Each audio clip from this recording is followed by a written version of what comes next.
Will come to order. The Subcommittee on Aviation and Space of the United States Senate's Committee on Commerce convenes today for what I consider a very important hearing. 57 days ago, our nation witnessed the first major U.S. commercial passenger flight crash in nearly 16 years. Families had their loved ones taken from them in an instant. Children lost their parents, husbands lost their wives, a Kansas couple lost their daughter, and a rural community in our state called Kiowa lost a husband and a wife, a pillar of the community, who were traveling to visit their daughter in college. I've taken that American flight before. There were many Kansans on that flight, and several of the members of this committee lost constituents on the American Airlines Flight 5342 and the Army's Black Hawk helicopter. In addition to the families who are grieving, our first responders made heroic efforts to find survivors and save lives, and the investigators have spent nearly 2 months searching the Potomac River and working to reconstruct wreckage to find answers. It has been a difficult 57 days. 67 lives that were lost on January 29th were taken prematurely in an accident that, by all indications, should have been avoided. Now, the families of these victims, the Federal Aviation Administration, the National Transportation Safety Board, the U.S. Army, and Congress are tasked with how to best honor the memory and make certain accidents like this never happen again. I want to highlight NTSB Chair Jennifer Hamady and NTSB Board for their diligence and transparency throughout the investigations. That job obviously is not an easy one, but it's been done with professionalism and care. It's their work that we are here, brings us here today to review. NTSB's preliminary report into the Midair Collision provides insight into the events of January 29th, but many questions, certainly in my view, many questions still need to be answered, not only by the NTSB's investigation, but by our nation's aviation safety regulator and by the Army. The preliminary report provides alarming statistics in using existing FAA data on the risks at DCA to aviation safety. That data includes, and NTSB provides these numbers. In a 13-year period, not a single month went by without at least one, quote, close call between a helicopter and a commercial jet operating at DCA. Between October 21 and December 24, there were 85 incidents where the lateral separation between a commercial jet and a helicopter was less than 1,500 feet, and the vertical separation was less than 200 feet. And during that same time frame, there were more than 15,000, quote, close proximity events between a helicopter and a commercial airplane. The NTSB findings that it is possible for a helicopter on Route 4 to have as little as 75 feet of vertical separation from airplanes on approach to runway 33. I commend the NTSB for issuing urgent safety recommendations, and I commend the FAA in acting to implement them, particularly the permanent restriction of non-essential helicopter operations at DCA. However, I want to know how, with these statistics in the FAA files, why prior to January 29th, the agency failed to improve safety protocols at Reagan National Airport. This committee worked tirelessly to pass an FAA reauthorization bill last Congress that prioritized safety, enabling our industry to continue innovating and equipping the FAA with the resources necessary to keep our skies safe. We need a permanent confirmed FAA administrator to implement this important framework for the future of the industry. President Trump recently nominated Brian Bedford to lead the FAA, and I look forward to his testimony before this committee in the near future. I commend Secretary Duffy for his push to modernize airspace, and I look forward to this subcommittee working together to keep America's traveling public safe and improve public trust in our air travel system. Demand for commercial aviation is expected to grow 4% each year over the next 2 decades, and along with new technology and commercial spacecraft entering our airspace. This will further place demands upon our airspace and require the tools and guidelines to ensure a safe airspace. American Airlines Flight 5342 and Priority Air Transport 25 carried innocent civilians, selfless service members, talented figure skaters, fathers and mothers, husbands and wives, sons and daughters. And while Congress' response to the January 29th ought to be deliberate and not executed in a knee-jerk fashion, Congress must make certain that this loss of life occurs never again. In this early investigation, we have many unresolved questions. Among those for me is, why was the ADSB out, not transmitting on the Black Hawk? Was it turned off, or was there equipment malfunction? Why had precautions not been taken to mitigate the risk of collisions between commercial aircraft and rotor wing near DCA, the statistics I just described? What is the severity of this issue at other airports where combined traffic is also high? What explains the discrepancy between the altitude readings of the crew of the Black Hawk? Why did the Black Hawk's invalid pressure altitude data influence other systems that utilize this source? How the use of night vision goggles may have impacted the Black Hawk helicopter pilot's line of vision? And finally, how should the FAA evaluate combining duties of air traffic controllers? I'm appreciative for our witnesses being here today. I know they each take this circumstance seriously. I'm anxious to hear the discussion that they have with this committee. And the end result should be a better understanding, as well as working to identify and prevent tragedies today and into the future. I now recognize the ranking member of this subcommittee, Senator Duckworth, the senator from Illinois, for her opening remarks. Thank you, Chairman Moran, and thank you for your continued partnership on aviation safety issues. I enjoy being your partner on this subcommittee. And I want to thank both the chairman of the Commerce Committee and the ranking member for your work with us as well.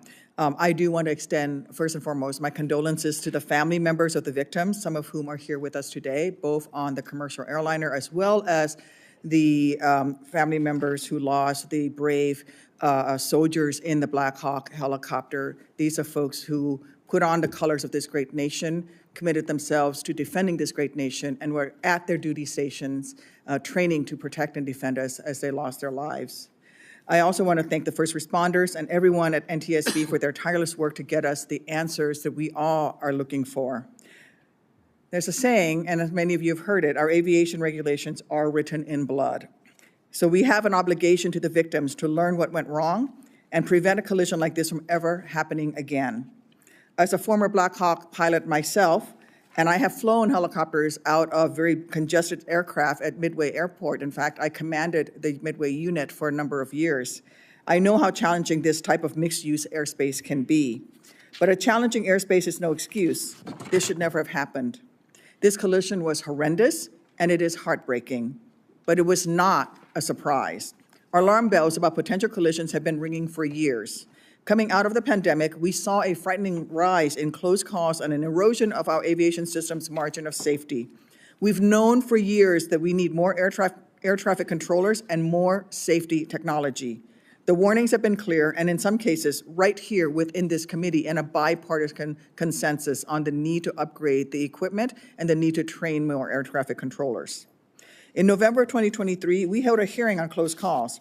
NTSB Chair Hamady testified, citing staffing shortages, fatigue, distraction, deviation from FAA regulations, and a lack of runway safety technology. And she warned, and I quote, The concerning uptick in such incidents is a clear warning sign that the U.S. aviation system is sharply strained. We cannot wait until a fatal accident forces action. We must act before there is a tragedy." End quote. Chairwoman, just sadly predictive of what was going to happen, and you said that in 2023. At the same hearing, the National Air Traffic Controller Association's president told us that staffing shortages were so bad that many air traffic controllers were working mandatory overtime, 6-day work weeks, and 10-hour days. He warned, and I quote, "Over the long term, this will continue to introduce unnecessary risk into the system," end quote. So we passed in a bipartisan way FAA reauthorization bill last year to help rebuild our aviation workforce and make critical investments in safety. The FAA is still implementing that new law, but clearly Congress has more work to do to shore up aviation safety in this great nation. In December of 2024, we held another hearing. The GAO told us that more than 75% of our aging air traffic control systems are unsustainable or potentially unsustainable. The deadly collision at DCA is not the only aviation safety incident so far this year. We've seen deadly crashes in Philadelphia and Alaska, a crash landing in Toronto that miraculously everyone survived, even after the aircraft flipped upside down. Earlier this month, we saw passengers standing on the wing of a 737 aircraft in Denver to escape a fire. And near misses keep happening. In February, a Southwest flight came within 200 feet of colliding with a FlexJet plane at Midway Airport. At such a dangerous time for aviation safety, when we need to bolster our workforce and invest in technology, the last thing we should be doing is making cuts to the FAA. Yet 2 weeks after the DCA crash, the Trump administration began firing hundreds of FAA employees. I say all of this because it is important context we need to keep in mind during today's hearing.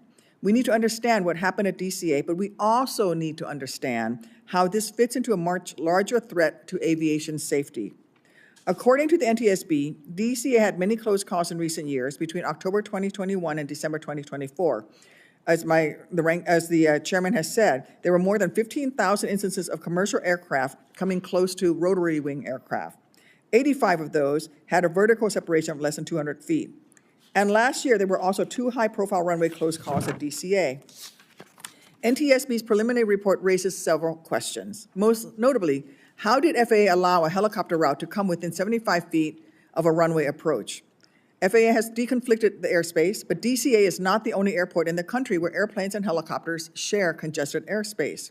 Several of us raised this at an earlier briefing, and thankfully, FAA is now evaluating 8 cities where this may also be an issue, including in Chicago. We also need to know more about what helicopter pilots knew about their altitude. Was their equipment working properly? Voice recordings showed the pilot and instructor pilot indicated different altitudes as they approached the Key Bridge, and NTSB determined that some of the altitude information on the helicopter's data recorder was invalid. There are also questions about ADSB. Why was the helicopter not transmitting ADSB out? Do commercial aircraft need to be equipped with ADSB in? How come so many helicopters are allowed exemptions from the ADSB out requirement at DCA? So I look forward to hearing from our witnesses, and I yield back, Chairman. Ranking Member Duckworth, thank you very much for your opening statement. She almost called me the ranking member. I did. There's no reason to apologize. Senator Duckworth was the previous chairman of this subcommittee, and I had a great opportunity to work with her as the ranking member. And I would indicate certainly to Senator Duckworth, but to those in the audience, this is a subcommittee that will set partisanship aside, and we will continue to work closely together to find the answers that we're looking for today, and beyond finding the answers, making certain that changes are made to prevent this tragedy. We are joined by the chairman of the full committee, Senator Cruz, and I now appreciate his presence here and his leadership on this issue from the very beginning, and I now recognize him for his opening statement. Well, thank you, Mr. Chairman, and thank you to the ranking member as well. I want to thank each of the witnesses for being here today, and I want to extend a particular welcome to the family members of the 67 crash victims who are here today for this hearing. I've met with many of you since the crash, and each of you have my very deepest condolences for your unimaginable loss. The crash involving American Airlines Flight 5342 and the Army Black Hawk helicopter was preventable. It didn't have to happen. And I want you to know that I am committed to using the power of this committee to determine if any policy failures led to this crash and making certain that Congress acts to correct them.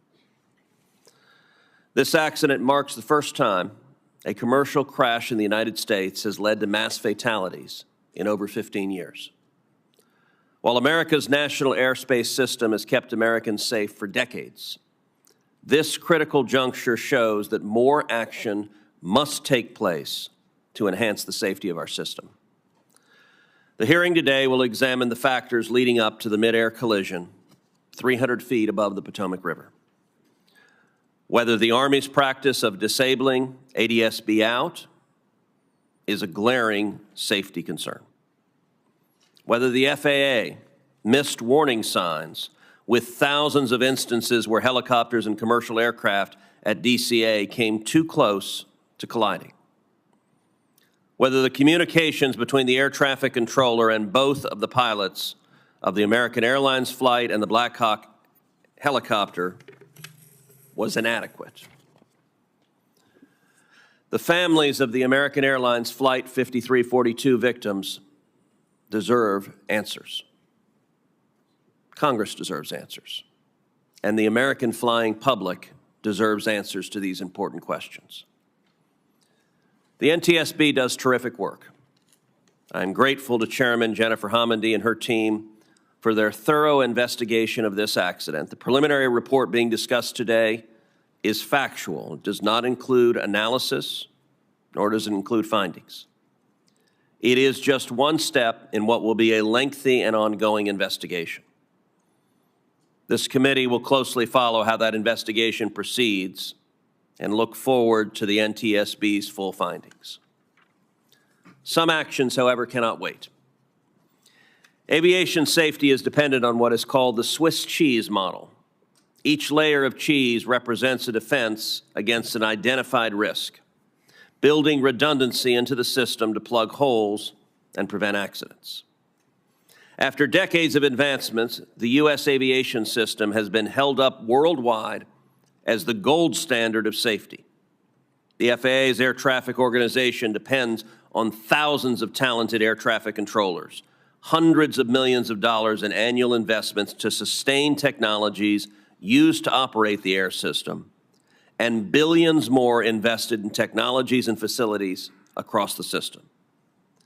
Even with these significant investments, the air traffic system is failing. Facilities, which are falling apart, are short-staffed, and projections show that the shortages will last for years. Over the weekend, the NOTAM system broke down for a third time in just 2 years.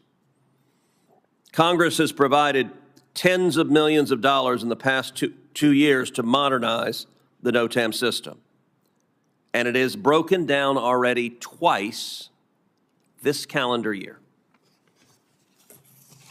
President Trump and Secretary Duffy have pledged to take action to improve the air traffic control system. I plan to lead this committee in passing legislation to do the same. We must provide resources for the needed short, medium, and long-term improvements that chart the path to success and sustainment for the air traffic system. Earlier this week, I issued a call to aviation stakeholders for specific ideas to improve the air traffic system. I asked for concrete proposals, taking nothing off the table prematurely to make sure that whatever resources and authorities Congress provides to the administration will make a lasting difference. My proposal will complement the Trump administration's forthcoming plan. What the tragedy of Flight 5342 shows us is that it is never too early to act to improve aviation safety. I want to thank the families of the victims for taking your enormous grief and channeling it into energy, channeling it into advocacy, channeling it into standing up and speaking out for other families flying on other flights, fighting for them so they don't have to endure the grief and loss that each of you is enduring. It is my hope that we can spend the coming months in the wake of this tragedy working seriously to plug safety gaps and to ensure that an accident of this magnitude never happens again. Thank you. Chairman Cruz, thank you for your opening remarks, your leadership today, and your leadership into the future. We now recognize the ranking member of the full committee, the senator from Washington State, Senator Cantwell. Thank you, Chairman Moran. Thank you, Ranking Member Duckworth. Thank you, Full Committee Chairman Cruz. We're here today to examine one of the most devastating accidents in U.S. history. With 67 lives lost on January 29th, we have a responsibility to not only understand what happened, but to fix it so that it never happens again.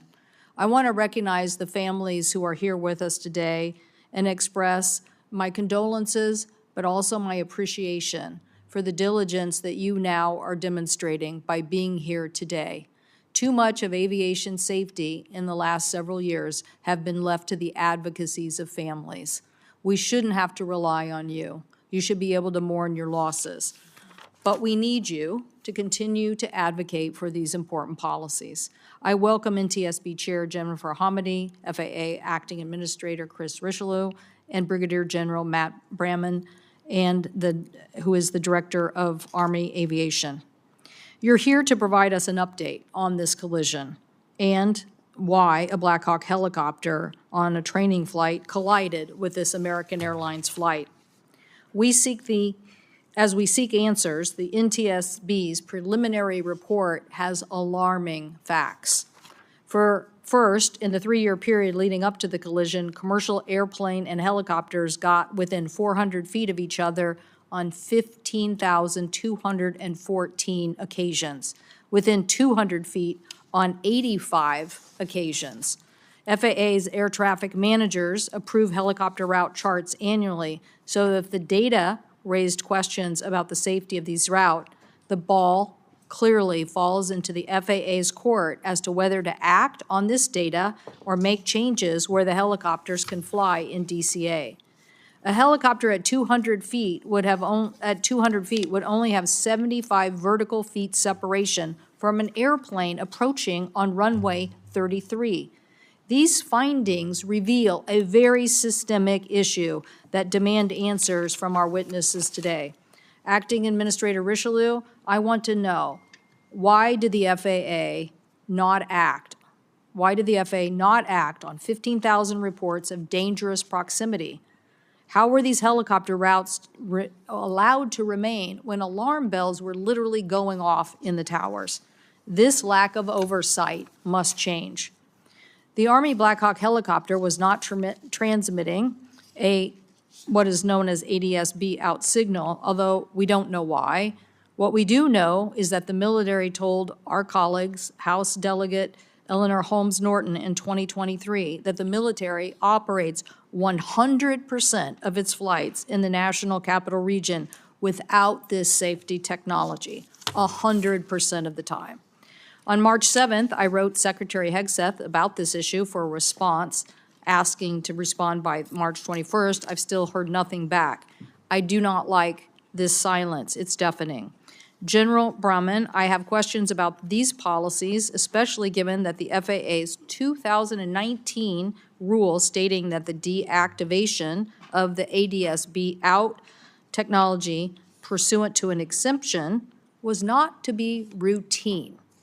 Well, the Holmes letter says that not only was it far from routine, 100% of the time operated with this exemption. Acting Administrator Richelieu, your agency gave government airspace users a loophole. What we want to know now is why this was allowed to continue if we had this data and information. And are there any other agencies that are acting with ADS-B out that we haven't addressed yet? The FAA rule needs to change. Chair Hamady, I will be asking you about ADS-B requirements. In 2010, the FAA said that it was premature to require this kind of equipment on operators. Yet, at the same time the FAA made that decision, just 2 years earlier, you wrote a letter saying, disagreeing with them, but saying that the conclusion stating the, quote, "the equipage of aircraft with ADBS out in capacity will provide for an immediate substantial contribution to safety, especially during operations in and around airports." Why did we not listen? 15 years later, commercial aircraft are still not operating with this. If American Airlines regional jet had been equipped with this ADBS it would have been able to receive the Black Hawk's transmission, giving it a better intelligence on positioning. Tim Lilly, the father of the pilot from the commercial craft, who he himself is also a Black Hawk helicopter pilot, and his wife, Sherry, spent many years working at Gulfstream. They know a thing or two about aviation. They gave me a list of actions they hope Congress can take to improve safety. Mr. Chairman, we all need to work together on this critical safety legislation. Legislation to close the ADSB out loophole, require more commercial jets to have ADSB in capacity when operating near our nation's busiest airports, and have stronger information sharing between our military and civilian authorities. This isn't just about policy, it is about saving lives. To my colleagues, I hope that we can work together in a bipartisan fashion, since the FAA Reauthorization Act did require next-gen completion by 2025.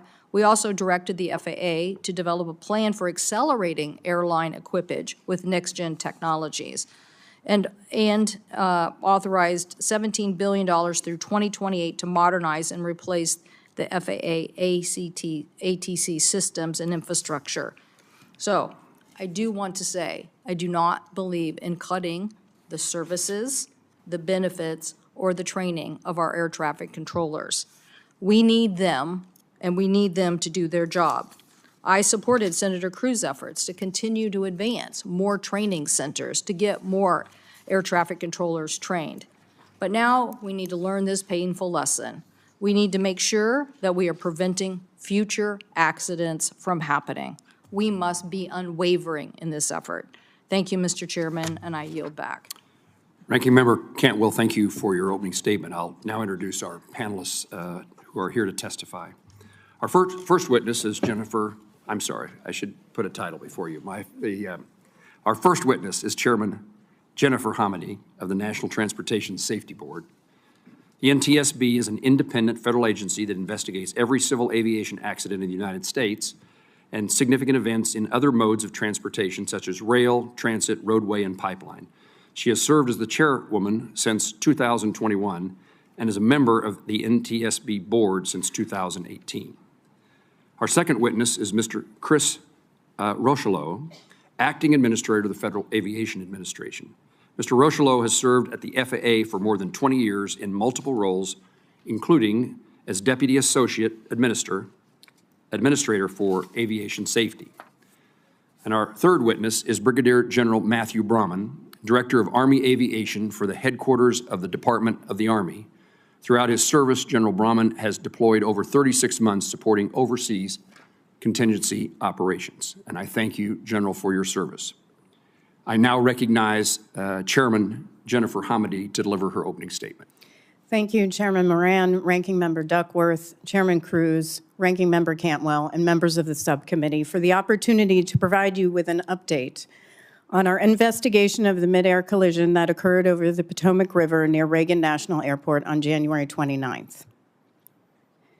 The NTSB knows tragedy all too well.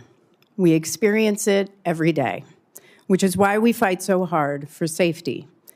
Yesterday, we remembered the 6 lives lost during the collapse of the Key Bridge in Baltimore a year ago. Today, we once again mourn the 67 lives lost at DCA, the 7 in Philadelphia, 10 in Nome, Alaska. We often talk about safety in terms of numbers. Did accidents, fatalities go up or down?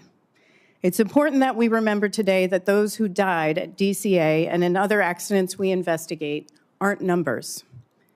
As you said, these are mothers, fathers, sons, daughters, wives, husbands, cousins, best friends who won't be there with their loved ones for Easter egg hunts, Passover seders, the end of Ramadan, Mother's Day, Father's Day, graduation, all of life's celebrations. Their families and friends, whether in person or online, are here today. I can only imagine what they're going through, and I want to take a moment to again express our deepest sympathies to each of them.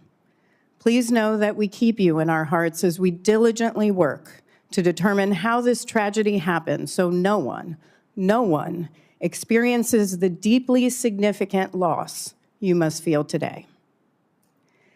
NTSB was on scene that night within an hour of the collision, and we remained there for over a month. Work continues to this day, including diving operations to recover personal effects and any remaining portions of the wreckage. On March 11th, we released our preliminary report, which contains only factual information that we've gathered in the first few weeks, all of which can change throughout the course of the investigation. It doesn't include analysis or findings, nor does it determine probable cause. Those will be in our final report. But we don't wait for a final report to take action if we uncover critical safety issues that require immediate attention, which is why, in conjunction with the release of our preliminary report, we also issued 2 urgent safety recommendations to the FAA. In both reports, we cited FAA surveillance data that showed between October 2021 and December 2024, there were over 15,000 close proximity events between commercial aircraft and helicopters at DCA.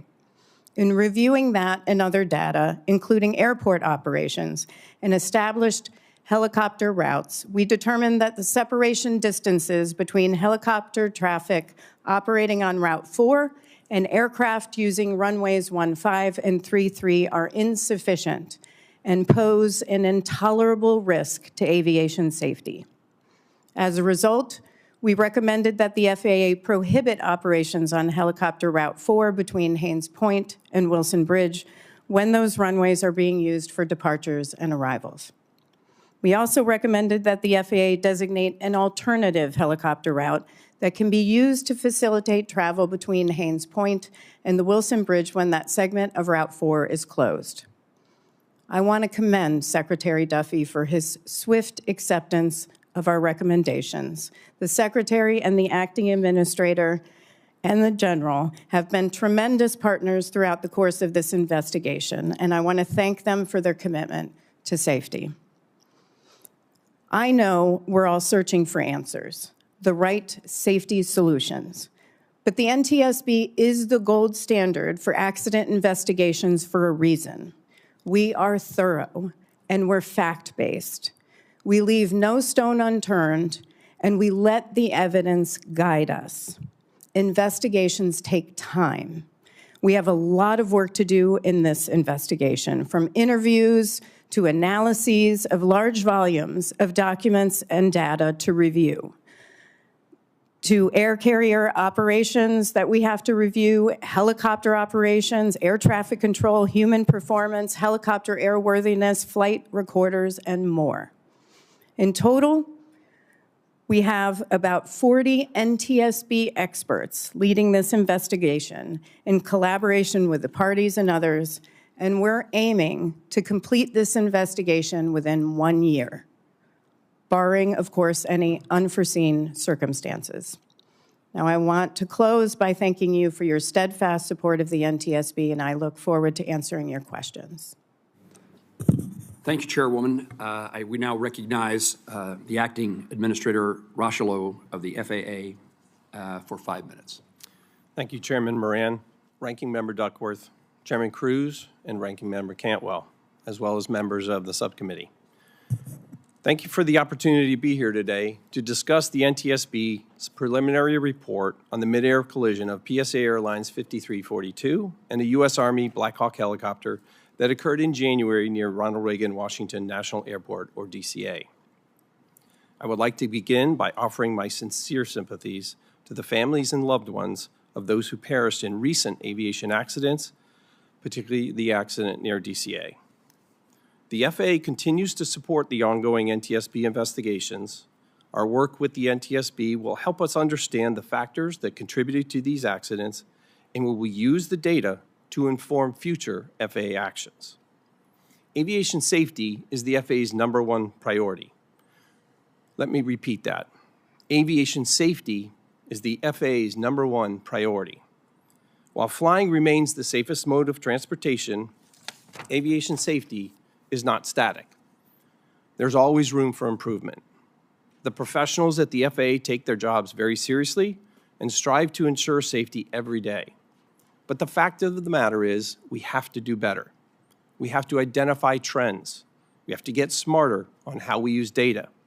And when we put corrective actions in place, we must implement them with diligence.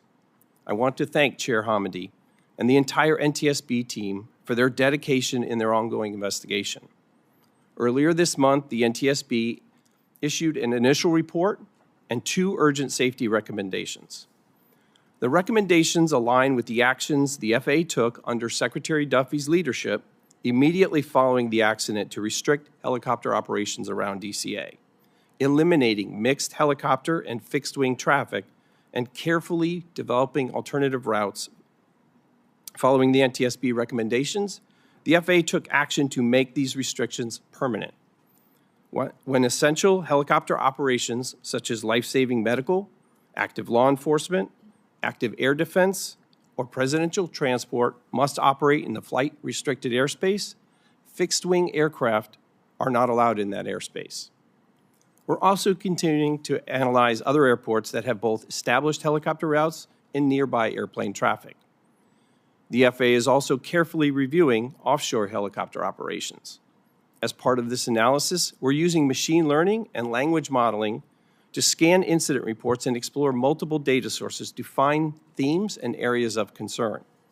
We will take immediate action if needed to mitigate any identified safety risks. Additionally, I will establish a safety risk management panel and engage with aviation stakeholders to identify additional hazard areas involving helicopter and fixed-wing interactions. And all aircraft operating in DCA Class B airspace will be required to broadcast their position and identification using ADS-B out, with very limited exceptions.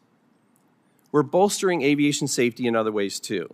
Air traffic control staffing is a top priority, as air traffic controllers play a critical role in keeping the American people safe. Right now, we have over 10,750 controllers on the job, with over 3,000 in training. We intend to hire another 2,000 controllers this year. We have streamlined the hiring process and incentivized hiring with a 30% increase in the salary of those who qualify to attend the FAA's Academy. And we're already seeing positive results from these improvements. During the hiring surge that closed last week, we received over 10,000 applications, and more than 8,000 of those were referred to testing. We also continue to maintain rigorous oversight of Boeing to ensure the safety and compliance of its aircraft designs and operations.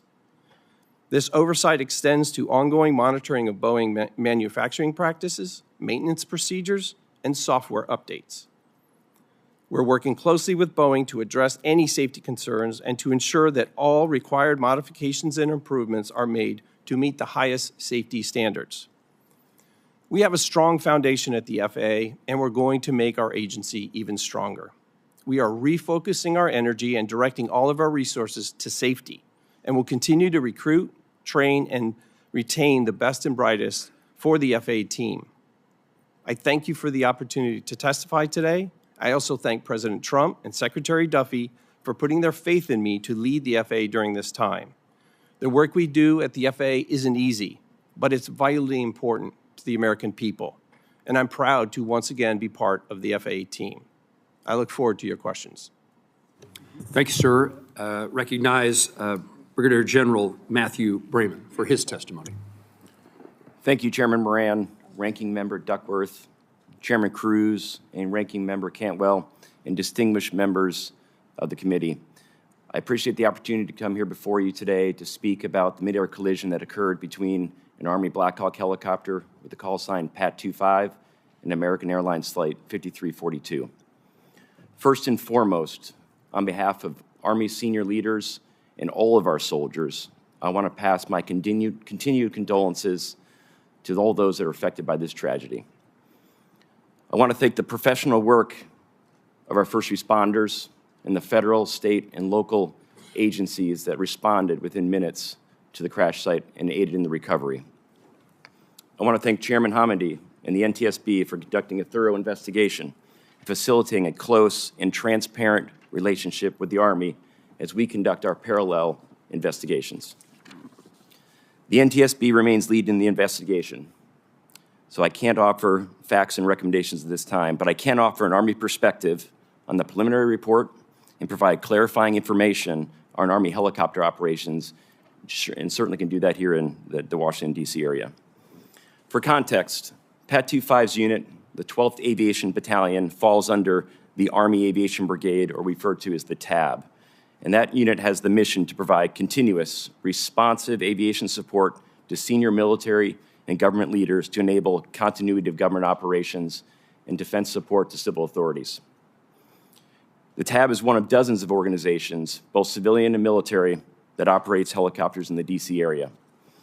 Our aircraft continue to meet all requirements to operate in the national airspace, in Class B airspace, and the helicopter routes in Washington, D.C., and they operate under positive control of flight services when within 30 nautical miles of DCA. Pat 25 was operating out of Davison Army Airfield at Fort Belvoir. The crew of 3 were fully qualified to fly in the local area. The pilot in command, CW2 Andrew Eves, was an instructor pilot.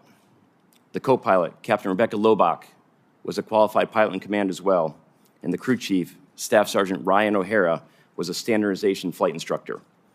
The night of 29 January, Pat 25 was conducting an annual proficiency and readiness test, or APART. And as part of that flight, was approved to operate at contingency locations associated with their directed mission. This has led to questions as to whether Pat 25 was transmitting automatic dependent surveillance broadcast out, or ADSB out.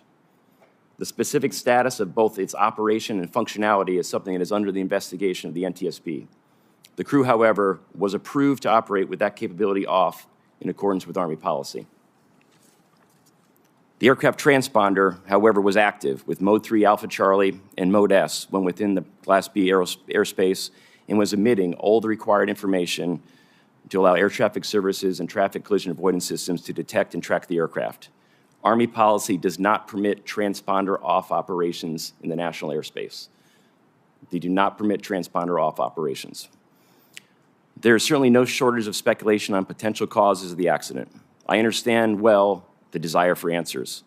As the Director of Army Aviation and a senior Army aviator, there is nothing more important to me than the capability, proficiency, and safety of our air crews and those whom they transport and support in defense of this nation.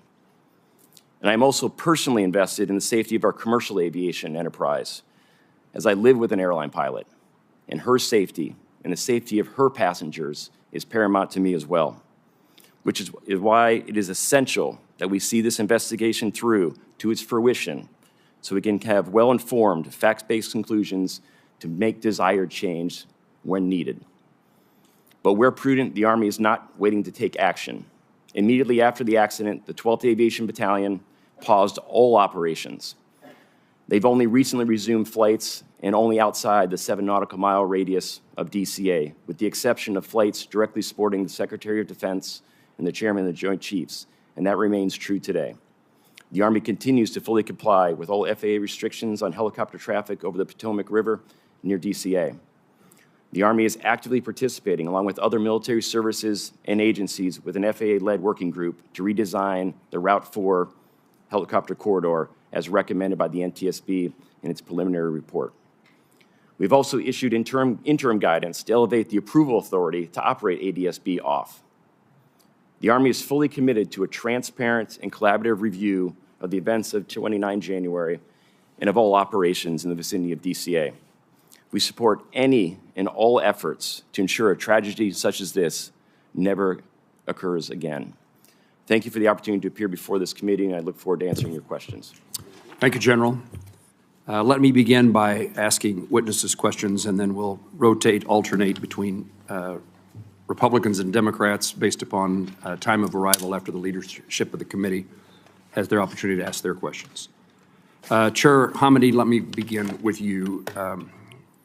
First of all, I am interested in learning about the occurrences that have been described. I described in my opening statement about near misses and occurrences, TCAS advisories that occurred on numerous occasions over a long period of time. And what I hope you, and I will ask the administrator of the FAA these questions, but I'd like to know, what did people know? When did they know it? And why didn't someone do something about it? In asking you about this topic, is the information that is collected by the FAA, that's where these statistics that we've each mentioned, that's where they come from. Is that true? There were different sources of information, some which was FAA, some of which are voluntary safety reporting programs. And do those voluntary safety reporting programs, it's voluntary reporting to the FAA? Yes. So, I want Yes. to give you a chance. Yep. Okay. Yes. So the information that has been described here about those events over a long period of time is housed and utilized by you, but housed at the FAA. I believe through a contractor, but yes. And do you know at this point whether that information was reviewed in a regular manner? Have you investigated why information that seems so important didn't result in changes in policy, rules, or regulations? I don't know why. What I will say is this was a data request, came from a data request from the NTSB. We made that with the FAA and received information from the Aviation Safety Action Program, ASAP, from ATSAP, which is air traffic control, from mandatory occurrence reports, and we also received information from FAA surveillance data from radar. But this was a request from us, and that resulted in our evaluation of that data and our urgent safety recommendations. It is, I don't know if the FAA pulled that data themselves at any point, and I'd have to defer to the acting administrator on that. That information was so valuable, so important, so critical, that that's the reason you asked for the immediate changes in safety regulations, true? Yes, and there does seem to be an issue with identifying emerging trends, and looking at, there's a lot of data going to FAA, and taking that data and looking at trends and not specific issues, I think is something not only the IG has raised, but others have raised, even the acting administrator has raised about having to do a better job with analyzing those trends. But it's key, because if we can get it after an accident occurs, what's key is getting it before and preventing it. This is the wake-up call that suggests whether changes need to be made, true? Correct. Administrator, I'm interested in asking you the same series of questions. What did the FAA know prior to this accident? When did they know it? And why wasn't some action taken to encourage and in fact increase the safety, particularly at an airport like DCA and maybe others, and the proximity between helicopter and commercial air service traffic? Yes, sir. So I'm very concerned about what we've learned in the subsequent investigation, both from the NTSB as well as our own reviews that we immediately took. Clearly, something was missed. I would say immediately after the event, we took the action, again, I referenced earlier, with Undersecretary Duffy's leadership, to restrict air traffic in that area, to ensure there was no helicopter traffic, as well as fixed wing. My question is, what did not happen at the FAA that would have highlighted this problem earlier, at the time in which this information is acquired by the FAA, but apparently not looked at until the accident? So the actual process by which, there's an ongoing review all the time of the data that is available.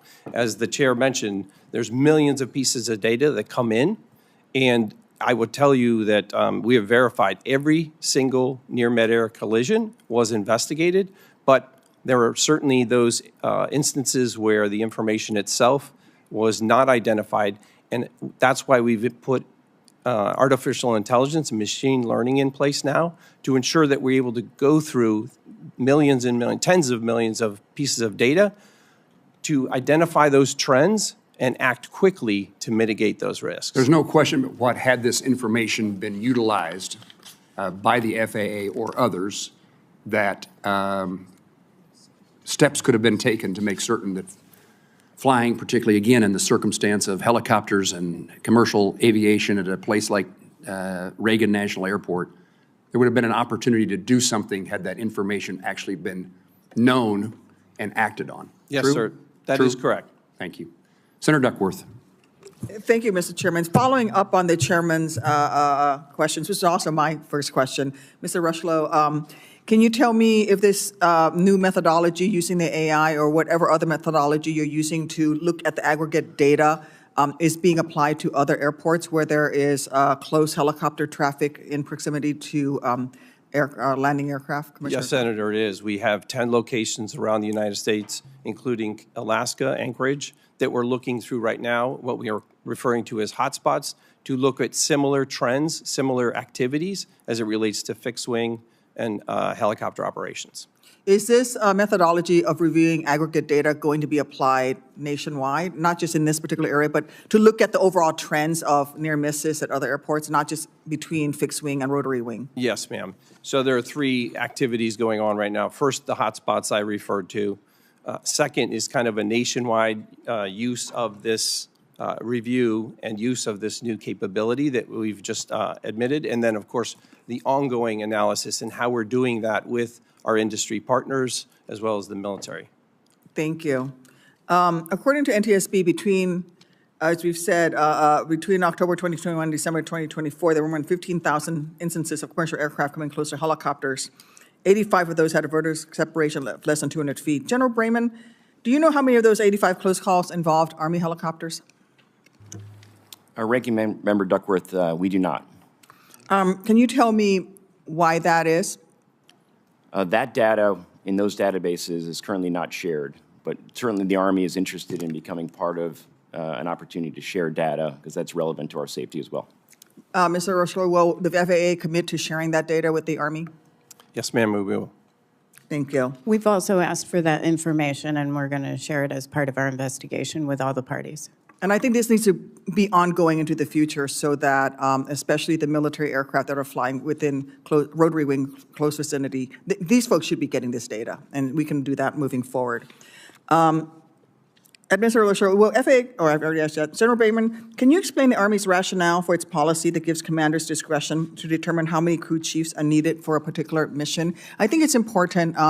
I don't think that the civilian population understands the extent to which the Army does risk assessment and risk mitigation and risk analysis and that process. I think would be important. And how are you going to be implementing that process moving forward? Thank you, Ranking Member Duckworth. I realize that I have broad authority as the Army aviation regulation proponent to direct how every aircraft and every operator conducts their mission. But the reality is, and I'm not afraid to take that authority and use it when appropriate, the reality is the best individuals we have to assess the risk of every single flight are our unit commanders because we hold them responsible. They have the authority, the responsibility, and we hold them responsible to take any mission that they authorize, look at the factors involved, understand the people assigned to their organization, and adapt that crew to meet those requirements. And certainly that is something that will be looked at in this investigation. Do we do that? And we will hold commanders accountable if they fail to uphold that responsibility. Can you speak to if a risk assessment for a particular mission comes in at medium or high risk, how the approval authority of that changes? Because you mentioned the approval authority for the DCA area has been raised higher for ADSB out, correct? Yeah, yes, Senator. So all missions go through an initial approval process. So a commander has to authorize a reason for an aircraft to fly. At the completion of that authorization, the crew then assesses all the risks associated, known and expected risks associated with the mission they've been tasked to do. That discussion involves a third party, a senior officer or senior aviator within the organization that then assesses that risk and directs the crew to make any changes to mitigate anything that either that briefing officer understands based on their experience. And then when those things are implemented, it goes back to a commander who must authorize every single flight. So in the occurrence of things like ADSB out operations, that authority resides with a medium risk authority. So a battalion commander must approve that mission in particular. And in this case, the policy allowed that to be delegated down to a company commander. And they must approve that it meets the standards of the policy completely. We have now elevated that risk to high risk. That requires an 06 commander to approve any mission that has ADSB off. Mr. Chairman, I'm going to ask your indulgence for an extra 30 seconds because my next question I think applies to everybody here, and I think people will be interested. Please proceed. Thank you.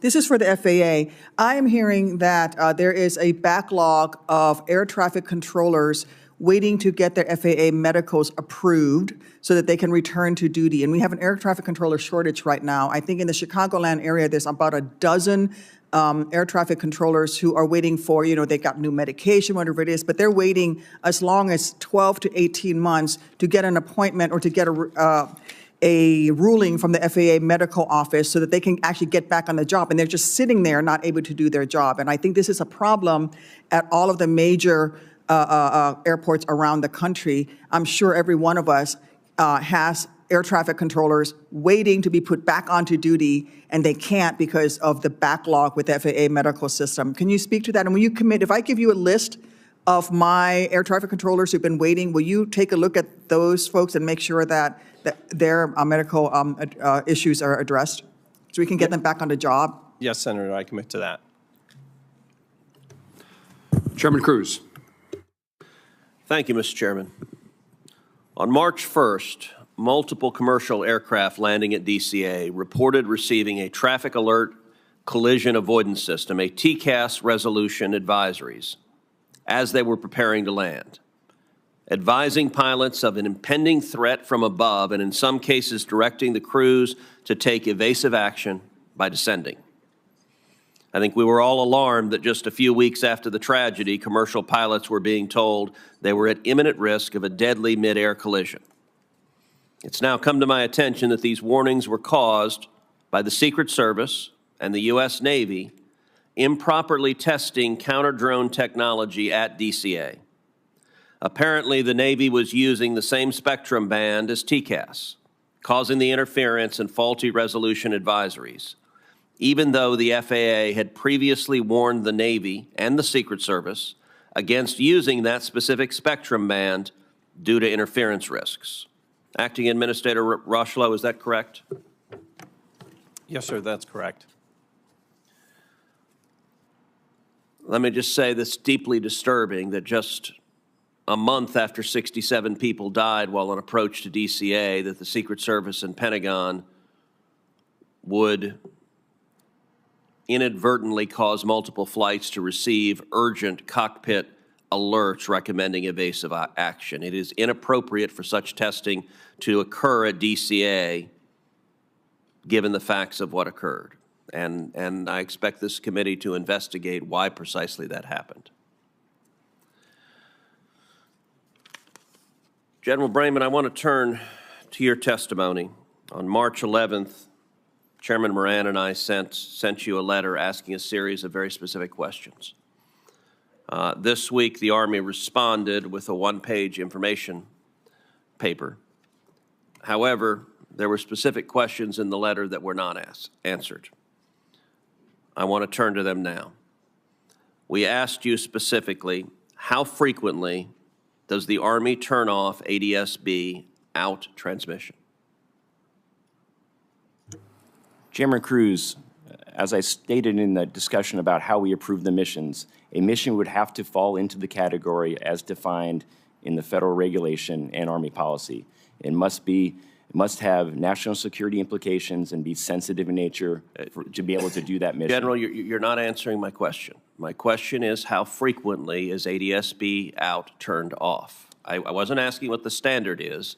I was asking the frequency. I can take the number for record, Senator, but I can tell you the types of missions and the majority of the missions they fly are missions associated with that national security mission.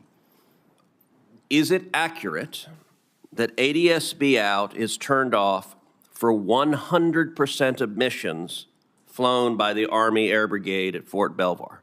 Senator, I think you're referring to the June 8th letter from the Joint Staff to Representative Norton. In the context of missions, meaning the operations that the 12th Aviation supports in their mission requirements, I would say that's an accurate statement. I would not say that's an accurate statement of 100% of the flights being flown by that organization. Okay, so I want to understand what you mean by missions. Does missions capture training flights? Only training flights that would have been operating in a location that's sensitive as part of their continuity of government operations. Well, that would be all of them around DCA, is that correct? Only specific sites that are part of that continuity of government operation. In your one-pager, you said 75% of the flights are mission rehearsal readiness flights. Are those operated with ADSB out? They are, Senator, yes. So right now, today, the Army is flying helicopters in and around DCA Airport with ADSB out turned off. Is that correct? When conducting their NORTHCOM directed mission, that is correct. I have to say I find that shocking and deeply unacceptable. And I want to encourage the Army right now to revisit that policy and to revisit that policy today. And I can tell you, if the Army chooses not to, I have a high level of confidence that Congress will pass legislation mandating that you revisit the policy. If today another accident occurs over DCA with another helicopter that had ADSB out turned off, the Army will have very direct responsibility for that. And I am at a loss to come up with any justification for risking the lives of the traveling public with that decision. You can't change the decisions made yesterday, but you can change decisions made forward. Now, it's my understanding the Army has a memo, August 9th, 2024, entitled ADSB Out Off Operations in the National Airspace. My staff requested that memo from you, and my understanding is your team declined to provide it. That is also unacceptable. I want to ask you at this hearing, will you commit to providing that memo to this committee? Senator, I'll commit to reviewing the information and getting what we can to you. Absolutely. That answer needs to be a yes, that you will provide that memo to this committee. Senator, we'll review that and we'll look at the ability to give it to the committee. Absolutely. If it is not provided to this committee within 24 hours, I am confident that you will have a senior commanding officer give you a direct order to provide that that memo to this committee. And I just want to underscore, there's no reason the Army has to wait for the conclusion of the NTSB report to revisit your policy on ADSB out. You can do so right now. And I got to tell you, I spent this morning looking in the eyes of family members who lost family members. I don't know how I would do it tomorrow to another room of family members who lost loved ones because yet another helicopter was flying with ADSB out. And so I cannot urge you more strongly, change that policy right now. Senator Cantwell.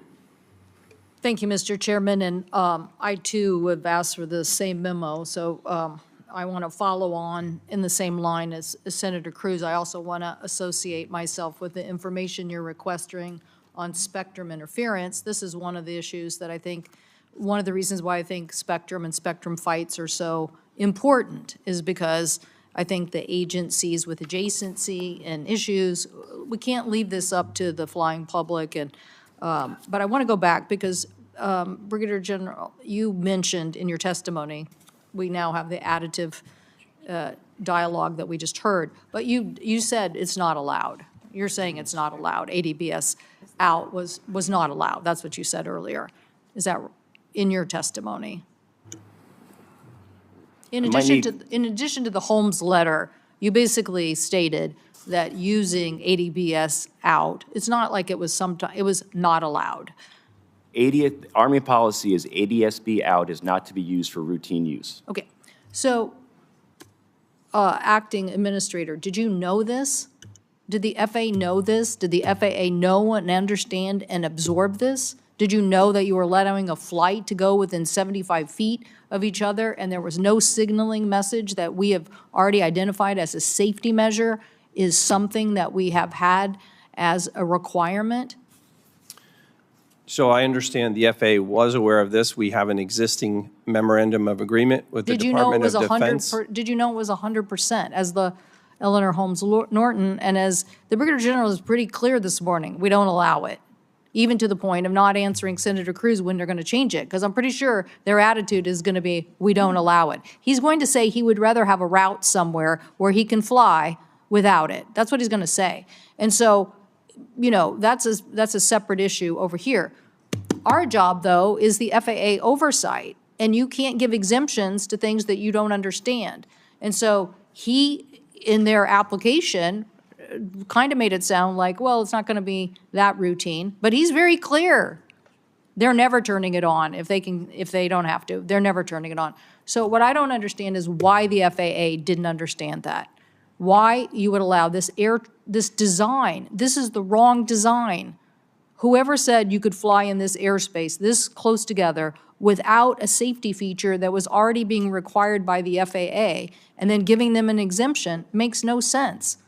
So why did you allow it to happen? So I can't speak to why the previous administration may have allowed for that memorandum of agreement, which is why we, effective today, will require in any DCA Class B airspace, ADSB out to be turned on except in very limited circumstances. What are those other limited circumstances? So that other would- agencies? Is there any other agency that's doing this?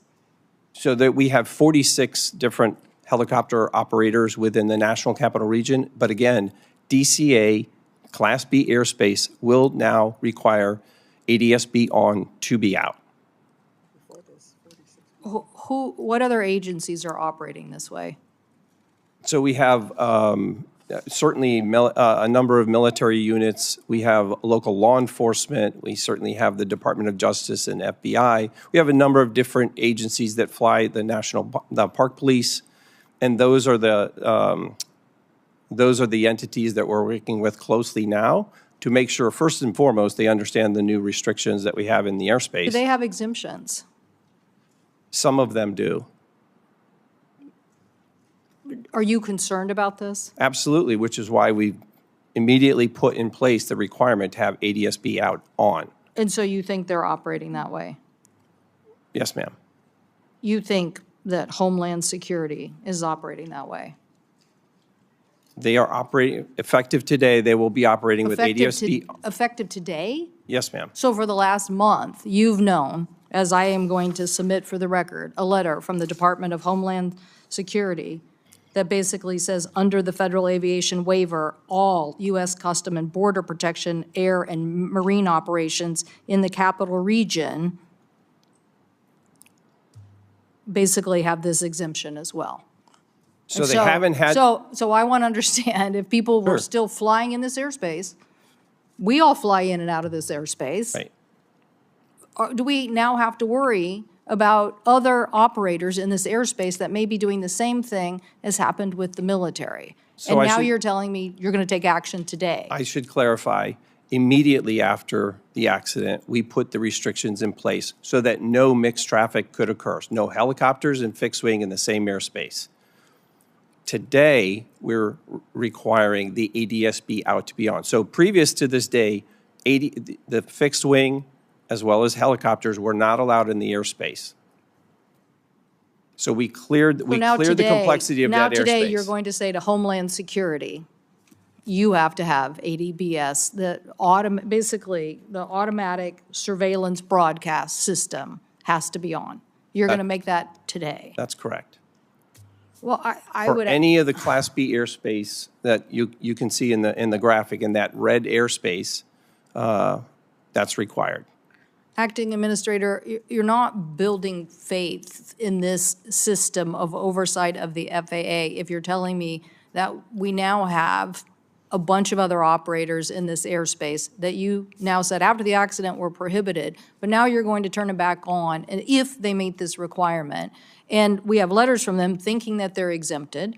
I want to see this rule. This would have been a great debate with Mr. Bradbury before the committee, because the American people, these poor families have lost loved ones.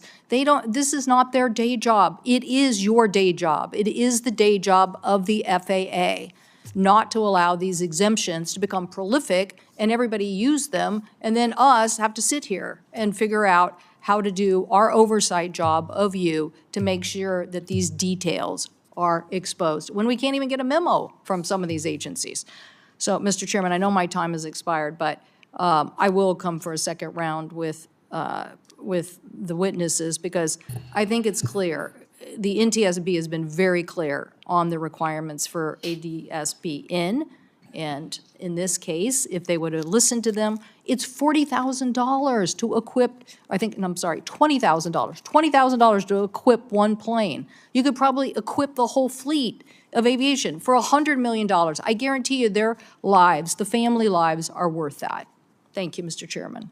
Before recognizing Senator Budd, does the FAA, Mr. Rushlow, does it have the authority to supersede the operations of the Army and these other agencies in the airspace around airports? We haven't gotten the Army to say they're going to do this with their own policy, but you say you're mandating it. Do we know that the Army and others have to follow your mandate? Yes, sir, they do. Okay. Senator Budd.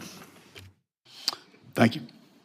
Well, first and foremost, I want to offer my condolences and prayers to all the families that are here today. I'm saddened that so many North Carolinians were lost in this accident, including Captain Rebecca Lobach and the 4 members of 5342's Charlotte-based flight crew. Samuel Lilly, Jonathan Campos, Denasia Elder, and Ian Epstein. Senator Moran, I'm sorry for the loss of so many Kansans as well in this incident, and I want to thank you for organizing this hearing. Chair Hominy, thanks for your work so far. On page 9 of the preliminary report, it states that the MPFR, the multi-purpose flight recorder's reading for pressure altitude conflicted with other altitudes readings. Ultimately, this conflict led your team to invalidate the pressure altitude reading provided by the recorder. Can you provide any details on the differing altitude readings? And do you have any update on whether this conflicting data was limited to the MPFR, or if that was provided to the flight crew and perhaps was a confusing factor? We are still looking into that and doing some testing. What I will say is the pressure altitude was determined invalid on the Black Hawk because we would expect that to be somewhat similar to the CRJ, but it was much lower. So we determined that that was invalid and it couldn't be used to calculate the barometric altitude. We would need 2 sets of data, which is pressure altitude and barometric pressure setting. We had the pressure setting. We don't have the pressure pressure altitude data for that. So we can't. We were not able to determine from that what the barometric altitude was of the Black Hawk. However, we are looking at other data. Okay, thank you. General Brahman, Pat 25 was operating at About how many flights are done. 75% of the missions flown by the 12th Aviation Battalion are in direct support of the continuity of government, rehearsals, exercises, and making sure crews are familiar with how to get that mission accomplished. And they stand ready every single day in a 15-minute alert string to do that mission. Thank you, General. Can the Army continue to fulfill its priority air missions, air transport missions, without access to Route 1 and Route 4? The Army is certainly, the fact that we're in the working groups will allow us to help influence routing that will allow us to continue to do that mission. And I'm confident we can do that. Thank you. Chair Hamady, again, in your view, is a permanent closure of Route 4 the only solution that allows for continued operations of both rotary and fixed-wing aircraft around DCA? And it's permanent closure when runways 15 and runway 33 are in use. That was our recommendation to the FAA. Thank you. Yep. Administrator Rocheleau, the aviation investigation report from the NTSB shows that the separation between an aircraft on approach of runway 33 would have a mere 75 feet of separation from a helicopter operating on Route 4 and hugging the shoreline of the east bank of the Potomac. Was the FAA aware of this conflict prior to January 29th? And given the insufficient vertical separation that we're talking about, was the FAA relying solely on controllers in the DCA tower to deconflict the approach to runway 33? So the FAA was aware of the design of that airspace in advance of December 29th. I would say that's one of the reasons why we immediately restricted that airspace after the incident to review the circumstances around the airspace itself. In addition to that, it's one of the reasons why we are looking at hotspots or mixed traffic areas around the nation, whether that's Boston, Dallas, LA, and Anchorage. Thank you, Chairman. Senator, can I? Please. There is a DC helicopter working group that we have been trying to figure out who is part of the working group and get minutes and get documents from that working group to see what information was shared and what was discussed over the years. We have not been able to attain that yet, and I hope we can from FAA and others. Are you a part of that working group? We are not part of that working group. But you have access to it, and they are willing to provide what they find. We have requested information. We have not even been able to identify who is part of the working group firmly and get documents as part of that working group. We've requested all of that information because we do want to evaluate what was discussed. We're also going to interview the FAA cartographers on how this route was mapped because that 75 feet is max. That is the maximum. It goes down from there as the glide slope comes down to, as commercial aircraft approach runway 33. Thank you.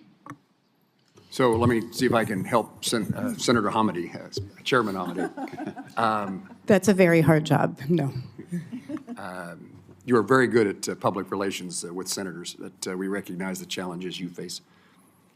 So do either one of you belong to this working group? Does the Army or the FAA participate? And can you answer that so the NTSB can pursue the information? I mean, the FAA, it's the FAA's working group. It's the FAA's working group. All right. Mr. Rocheleau, what's the problem? I'm happy to work with the chair. We've been working extremely closely together on this investigation, and I'm happy to work with the chair and understand why she hasn't received that information and make sure we follow up on that. Can you think of any reason that NTSB shouldn't be a part of that information? Off the top of my head, I can't. I don't know why they would be restricted in that, and I certainly will talk to my folks when we get back. Thank you. Yes, sir. Chairman, should we ask is the Army part of this working group as well? The Army is part of the working group. Yes, Senator. There are apparently 17 entities that are a part of the working group. We just haven't been able to verify who all the entities are. Surely the FAA is in charge, and they can help you. Surely I would have been happy to understand that before today and work General, with you the know any chair. reasons that the working group's efforts can't be known by NTSB? Absolutely not. Thank you. Let me follow up. Mr. Rocheleau indicated that the FAA does have the authority to require ATSB out. Do you agree with that assessment that the FAA can make this decision, and if you don't follow the FAA policies, then you're precluded from the airspace? Chairman, the Army operates 100% under FAA authority. Very good. And let me turn to to the, perhaps the next steps or new information, and to this I'll go to Chair Hamady. Since the report that we're discussing here today is 2 weeks old, what has transpired, if anything, in those 2 weeks? Have you discovered any new and relevant information that you can share with us? Where would you like me to begin? One thing I can say on ADSB out, off, that's policy of the Army, but we are also we are still looking at installation programming and potential for equipment malfunction. And the reason I mention this is because the accident helicopter, for this accident helicopter, no ADSB data had been received from an FAA ground station for 730 days prior to the accident. And that was abnormal. So we began looking at the fleet for the battalion. The battalion had 25 helicopters. That includes this particular helicopter. 9 of them were Mike models, and all were transmitting ADSB out when they were turned on, because we have to verify that it's working. There were 16 Limas, including the accident helicopter, which we're still looking at, but 7 were transmitting when ADSB out was turned on. 8 were not, and stopped doing so sometime between May and November 2023. We don't know why. 5 of those started transmitting since the NTSB identified the issue and began working with the Army to try to isolate the reason. So I just want to let you know that you can have ADSB out on, but you also have to make sure that it's working. You indicated working with the Army, but there's other participants in this arena. Absolutely. And then were you narrowing it to the Army as if something is necessarily wrong there? Or more broadly, there's a problem in receiving the information? For the ADSB out on, we wanted to look at the helicopter fleet for the battalion to see if whether ADSB out on, when turned on, was actually transmitting data. Because we did think it was abnormal that for the helicopter involved in the accident wasn't transmitting data for so long. Any explanation, General? Chairman, this exactly is what the value of the investigation is. There are things that you would not normally look at that are being determined here, and that's certainly going to help us drive policy and any changes that we need to do as a result of the investigation. And certainly the NTSB has the expertise to do that. So what we're hearing from Chair Hamady is that there may be, it may be transmitting, it may be on, but there's no receipt. There's, I don't know, technical problems in the process by which it's not providing the information it's supposed to provide, right? Chairman, obviously the functionality of any Army equipment, it's certainly Army aviation equipment, is important to me. So if we're discovering that there's a challenge there, we will take direct action, absolutely. This is not an inconsequential thing, right? No, it's not. And I think for the public watching, because I think there are a lot of people watching, is ADSB out broadcasts latitude, longitude, and altitude and velocity once per second. It updates once per second versus 4 to 6 seconds for radar, which is significant when you have converging aircraft. Mr. Rochelow, you indicated as of today there's a change in policy at FAA. I would be interested in knowing if that change in policy is only related to DCA airspace, or you are making those requirements, putting those requirements in place for other airports. Thank you, Senator. So the requirements that I announced today are effective for the DC Class B airspace immediately. That part of our ongoing work, as I related earlier with respect to hotspots and the mixed traffic that we've seen that could be problematic, are areas where we're looking at kind of adding that requirement in. It seems premature simply along the lines of the way airspace is structured in different locations that we need to focus before acting too quickly. So we want to make sure that as we're looking at the different airspaces and how they're constructed, that we're taking kind of intentional, careful action. And that intentional action is underway. You're doing Yes, that sir. at other airports Absolutely. today. And wherever we find a risk, we will mitigate that risk immediately. Chairman Hamady, I asked you a question, then I interrupted you, and you sound like your answer would be lengthy of the things that you've learned in the last 2 weeks.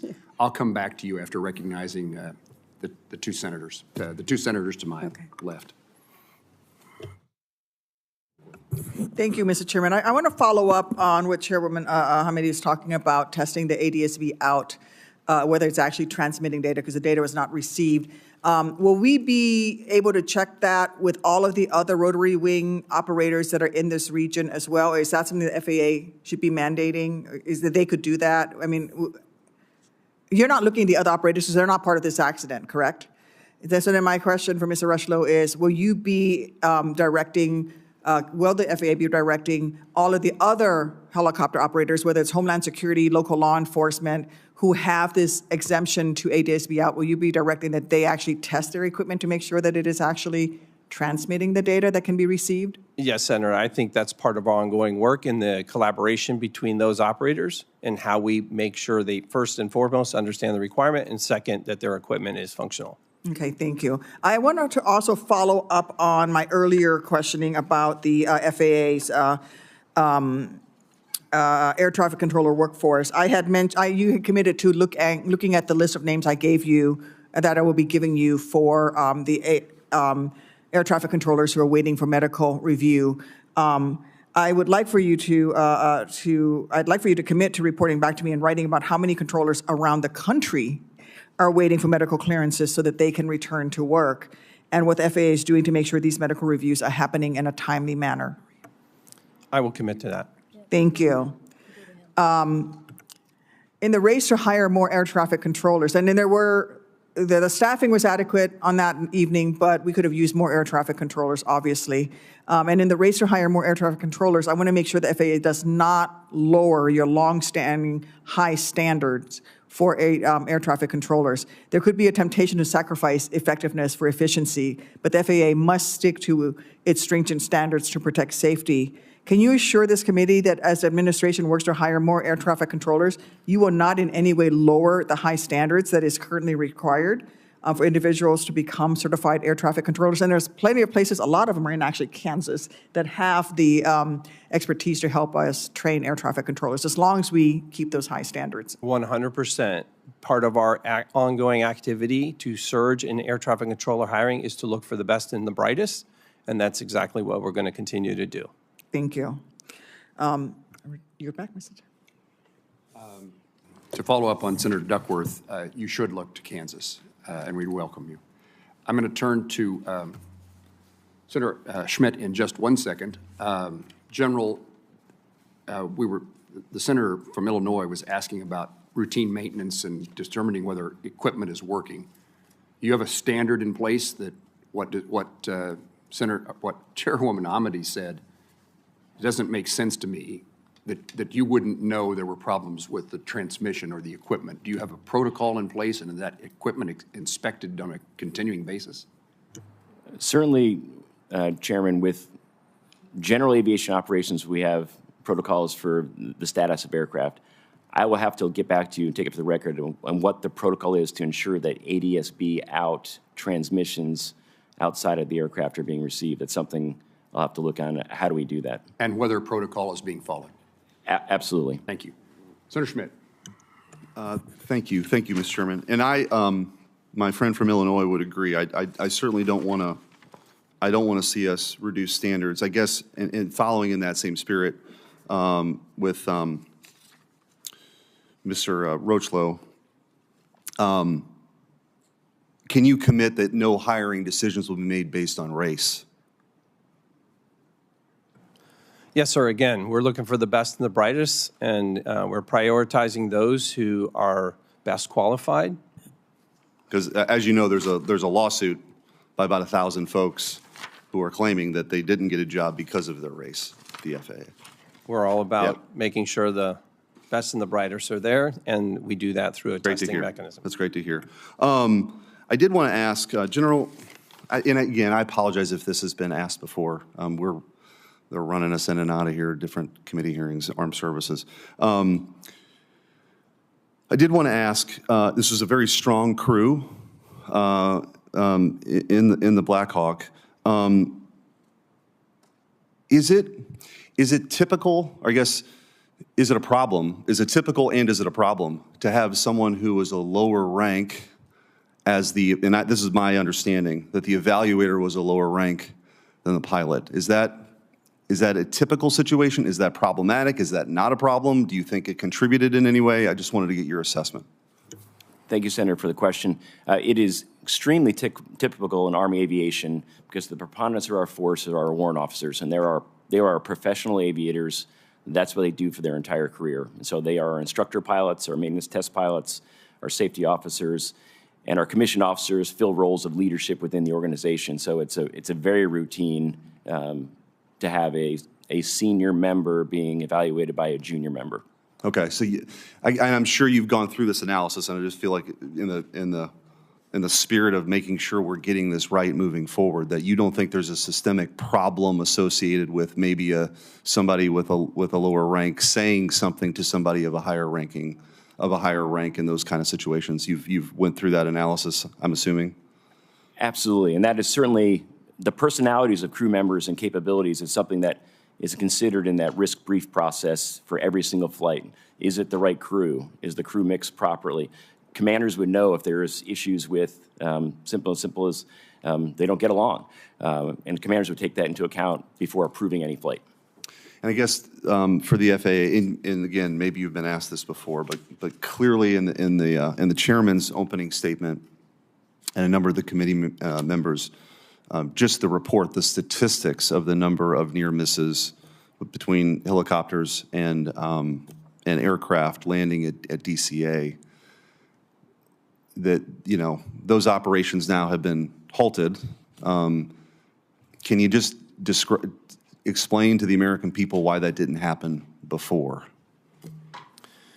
So, again, I'll say that the reports that were come in previously were certainly analyzed, but something was missed, and since that time, we've been using new tools available to us, artificial intelligence, machine learning, to be able to scan the tens of millions of data points, to be able to do that analysis in a more proactive and ideally at some point here predictive way to head off, to identify risk earlier and to mitigate that risk. But this wasn't a new issue at DCA, right? This is an issue that had been a longstanding concern. Is that accurate? It's accurate. There were a number of reports that came in, and I would say that we've, as I mentioned earlier, we investigate every single near mid-air collision, and even as we talk about spectrum issues, Chairman Cruz mentioned, we have teams that go out and assess the airspace itself, making sure that we're working with partners, whether it's on counter-UAS technology, to make sure that airspace is as clean as possible from interference.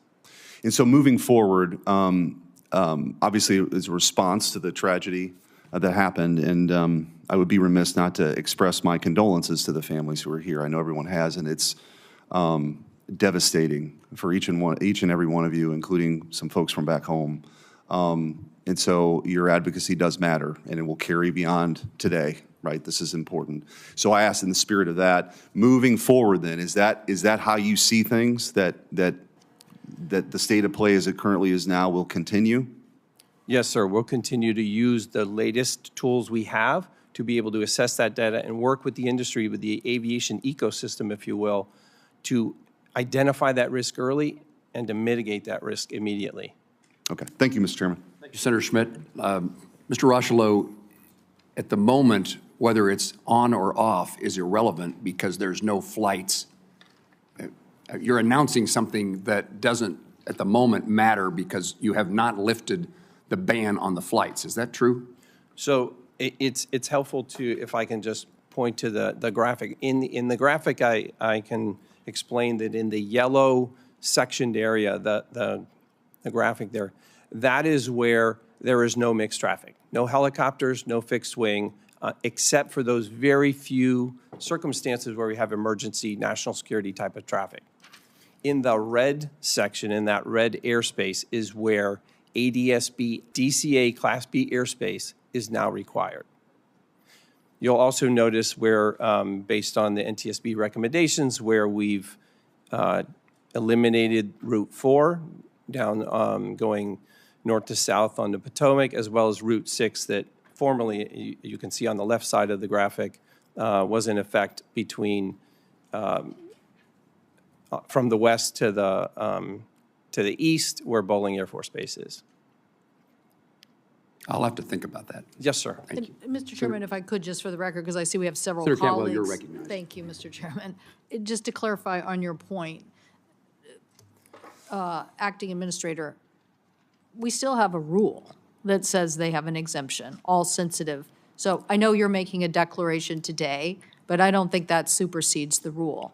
Now, maybe President Trump's going to call all these agencies and tell them to stand down, but legally, whatever the FAA is doing today doesn't take precedent over that rule. So when I come back for a second round, I believe the FAA has control over that airspace, and they can say. they can definitely shut it down, but as it relates to the rule, his decision just to say that you now have this requirement that a rule gave them an exemption to. I think he can issue an emergency directive. Is that correct? So it's the agreement we have in place with the helicopter operations that fly without ADSB out is an actual memorandum of agreement.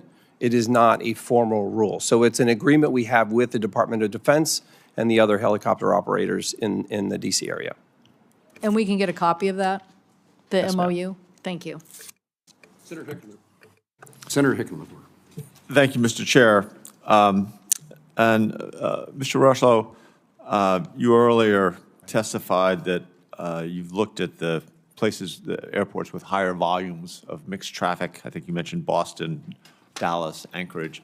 Is that assessment, have you gone through all the airports? I mean, does that mean that other airports in other large cities or where we have a fair amount of mixed traffic are okay?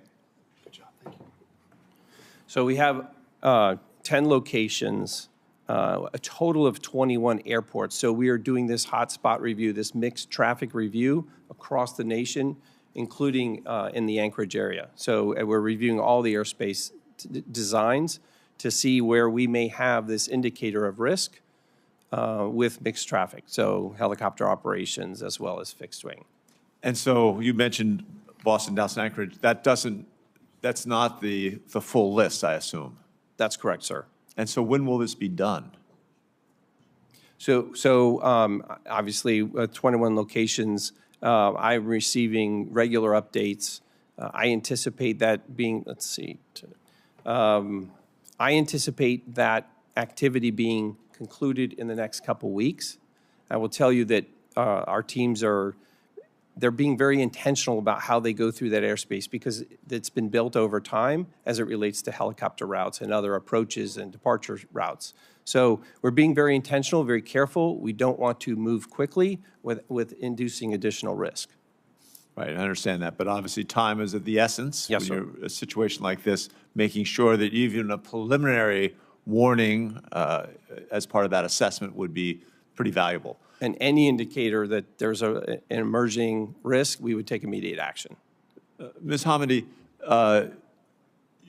you have in the past talked about workforce and making sure that you are fully staffed. And I think this is a direct follow-up on that. Are we fully staffed? I mean, you're going to look at this entire incident, and it's going to take the typical year and a half or 2 years, which, again, drives a lot of my constituents crazy. Do you have a timeline for when you will finish the full incident report or whatever the legal description is, when that will happen? We've committed to 1 year, barring any unforeseen circumstances, but 1 year. And so you have enough staffing on that? We have 40 experts at the NTSB that are currently leading this investigation. It is a high workload because it's not their only investigation that they're focused on, but they're very committed to this one. And then we have an entire agency that supports them. Right. We have a array of past reports, and it varies dramatically, but I appreciate the fact that you're trying to accelerate this. I think it frustrates a lot of people that it takes so long. I mean, how long does it take to gather the facts? So, I mean, it is a complex investigations, and our investigations are very broad. And there's a lot of information that can change over time, and we are very fact-based, following the evidence. So we do, that's our credibility, so we want to be exact when we issue something. I will say, I do have to congratulate our workforce, because when I came on as chair, we had well over 400, close to 500 reports that were 2, 3, 4 years old, and they're now below 2.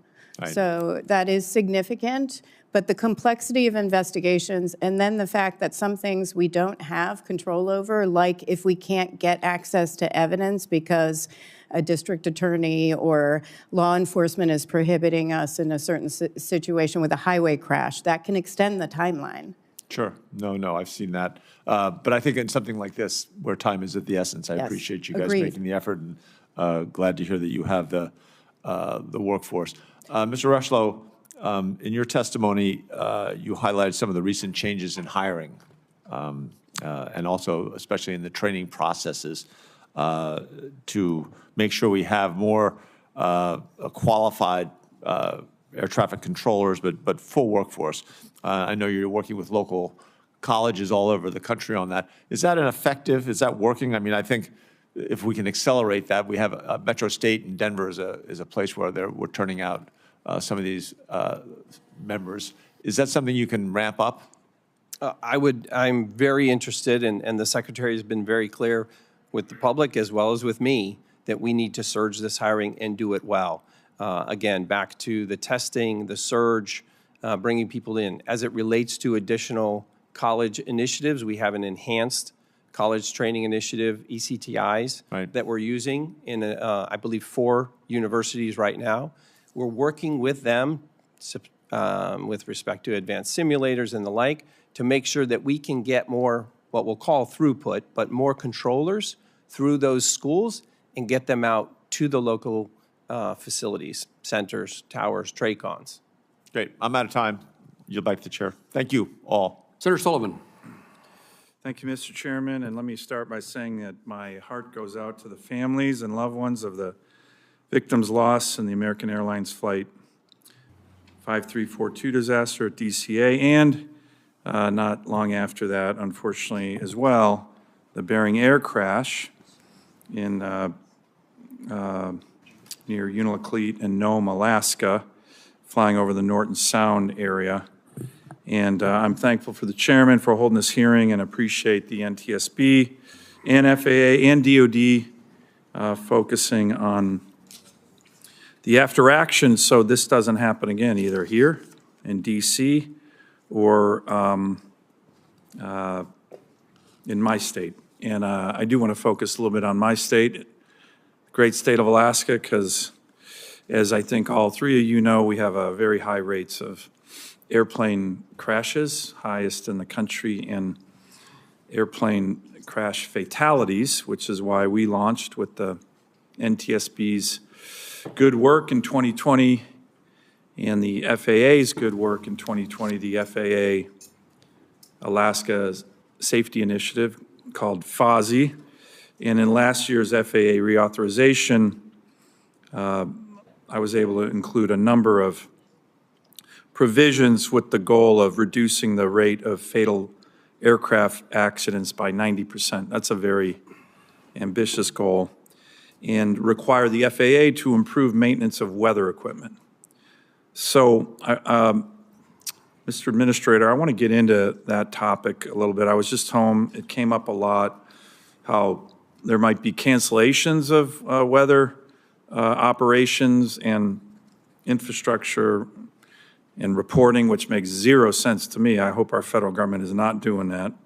But one of the things in the FAA bill, I was able to include requirements for systematic improvements to the maintenance of our weather systems and advancing new technologies. And this includes a mandate for the FAA to take necessary actions to restore full connectivity of weather systems that are unable to disseminate information due to a telecommunications failure.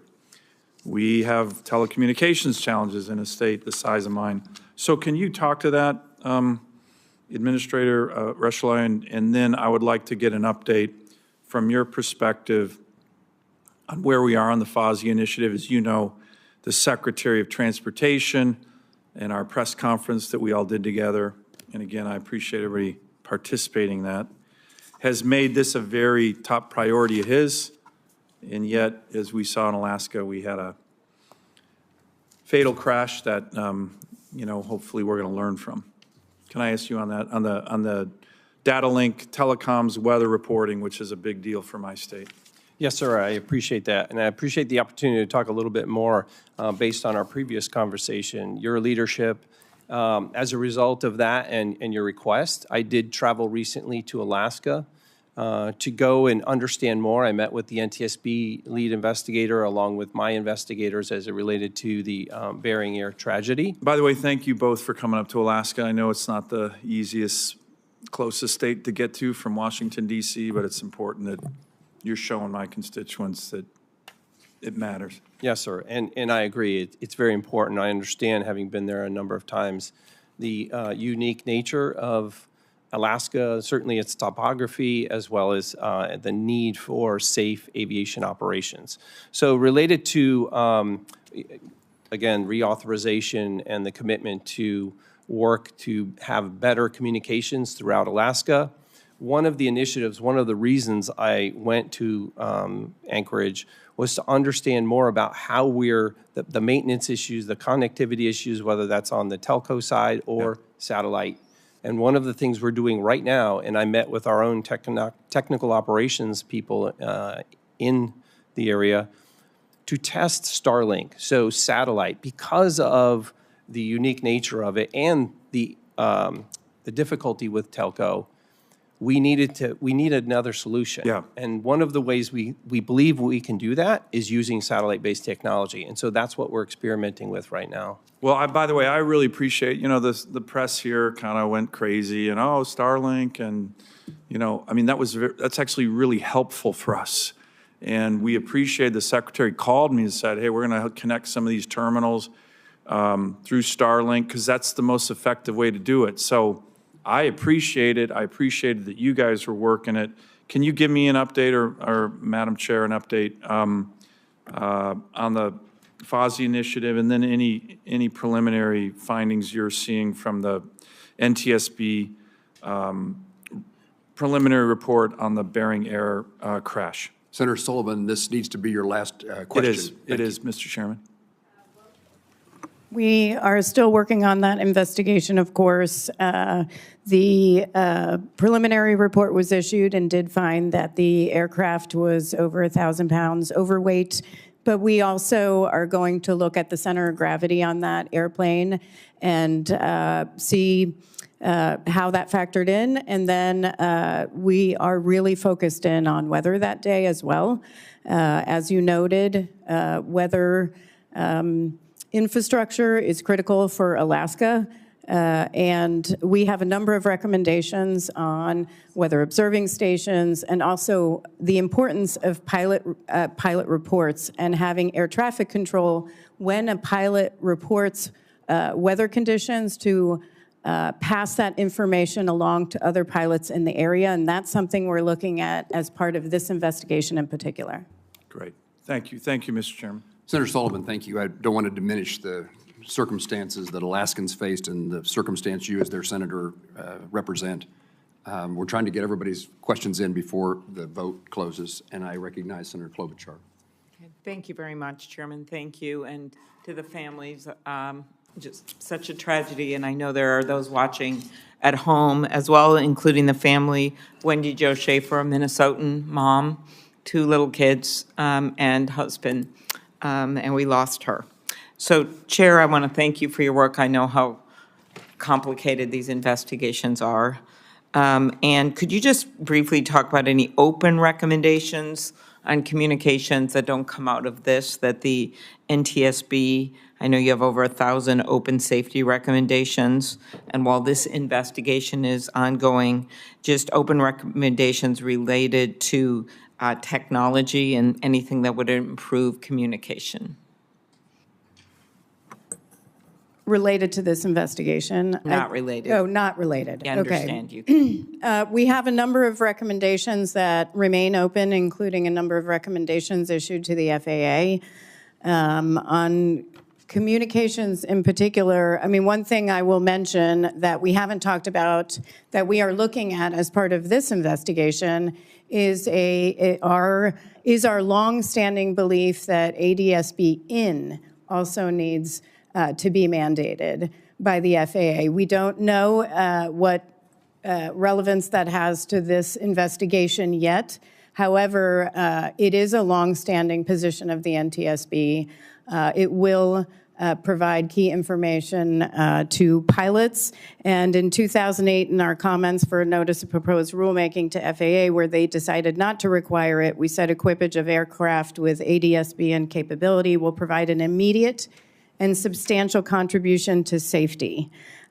Just a couple of years ago, and we just talked about Alaska, we investigated a midair collision in Ketchikan, and we reiterated, and this is the statement, that NTSB remains concerned that without a requirement to install and use ADSB-supported airborne traffic advisory systems, midair collisions will continue to occur. And that was in 2019. Okay.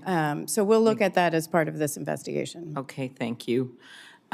We all know full funding of the FAA couldn't be more important. Last year, we passed the bipartisan FAA bill to improve aviation, workforce training, and actually Senator Braun, then Senator Braun, now Governor, and I had the bill to require the FAA to conduct maximum hiring of air traffic controllers at the FAA Academy. And I guess I'd ask you this, Acting Director Rushlow, you discussed in your testimony the efforts that Secretary Duffy and the FAA have taken to bolster the air traffic workforce. I think 91% of the air traffic control facilities operate below recommended staffing levels. I think there's 3,000, some short.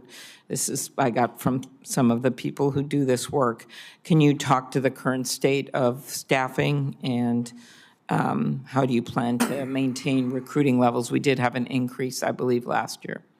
Yes, Senator, and thank you for the question. This is a very important issue for the Secretary and myself as we look at the safety of the national airspace system in general, but certainly as we're looking to bring the best and brightest controllers into the airspace system to make sure that we're providing that safety for Americans as they travel through the air. I would say that as a result of this surge, we had over 10,000 applications. Over 8,000 of those have now been referred to testing. We've streamlined the process, cut roughly 5 months off that process. So going forward, we intend to have no empty seat at any upcoming academy classes. I would also say that we expect our partnerships with other schools, universities, to be able to bring more people into the career field itself. It's an exciting career, and even incentivizing students to come to Oklahoma City and with an additional 30%. We've kind of put all our focus on this effort in addition to the many other things we've got going on, but controller hiring is of paramount importance. Very good. As you know, we have a very active airports in Minnesota, a major hub. I would ask you to look at the Duluth Air Traffic Control Tower, just because it's the third oldest in the nation, and Secretary Duffy's aware of it. It's had flooding, and it's a major air base up there as well for the Guard. Thank you, Senator. Yes, and Representative Stauber and I have been working together on that. Anyway, last question is just the importance of fully funding the FAA. Quickly, for both of you or all three of you. I can talk about fully funding the NTSB. Yes, please do. You've done that on previous I mean, you're occasions. important, but we did get an increase in funding that I do want to thank you for, to 145 in the CR. It was an anomaly, but for fully staffing the NTSB, right now we're at 427. We went down in the last couple of months because people left. We will be able to go up to 450, but fully staffing the NTSB to accomplish our mission would require hiring between 485 and 500 personnel, which requires resources. So as you consider FY26, it would be helpful. that's very helpful. And I certainly echo those sentiments. Fully funding the FAA is critical, not just for the workforce, but for our facilities and equipment. The situation is quite concerning to me as I review over 30% of our facilities being unsustainable going forward. We have to invest in that infrastructure going forward. Thank you. I know that's no solace to the families, but knowing that that you were stepping back and looking at all of this right now, so other tragedies can be avoided, couldn't be more important. So thank you very much. Gives me an opportunity to editorialize. We need to pass appropriation bills and not continue to utilize continuing resolutions. And that's directed at not necessarily my colleagues here, but my colleagues generally. Senator Duckworth.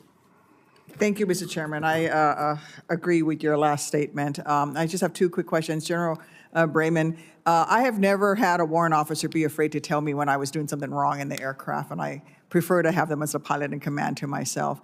Speak a little bit to crew resource management and how it works in an air crew, especially, it was not just about, this is speaking to Senator Schmidt's question, not just about between the two pilots, but also the role of the crew chief, and do they have the ability to speak up as well? Thank you, Ranking Member Duckworth. There's nothing more important in an air crew than crew resource management, and that is taught from day one. And everyone has an equal voice. And obviously, the pilot in command is the one that's designated with the authority to command that aircraft. But I have never been in an aircraft that was ever in an environment where all members weren't a valued member of the team, and we rely on all those members to accomplish the missions we're doing. Thank you. I'm just going to wrap up by saying how important it is to fund and resource the NTSB. You guys do amazing work. You yourself, Chairwoman, oftentimes I'll call you when something happens, whether it was a door plug incident or something, and you were already on the ground or in the air on your way there. And you need the resources to do your work. And as we're seeing from this investigation, how critically important that is, not just to find out what happened, but to prevent future accidents. So I could not agree with you more that we should be funding you.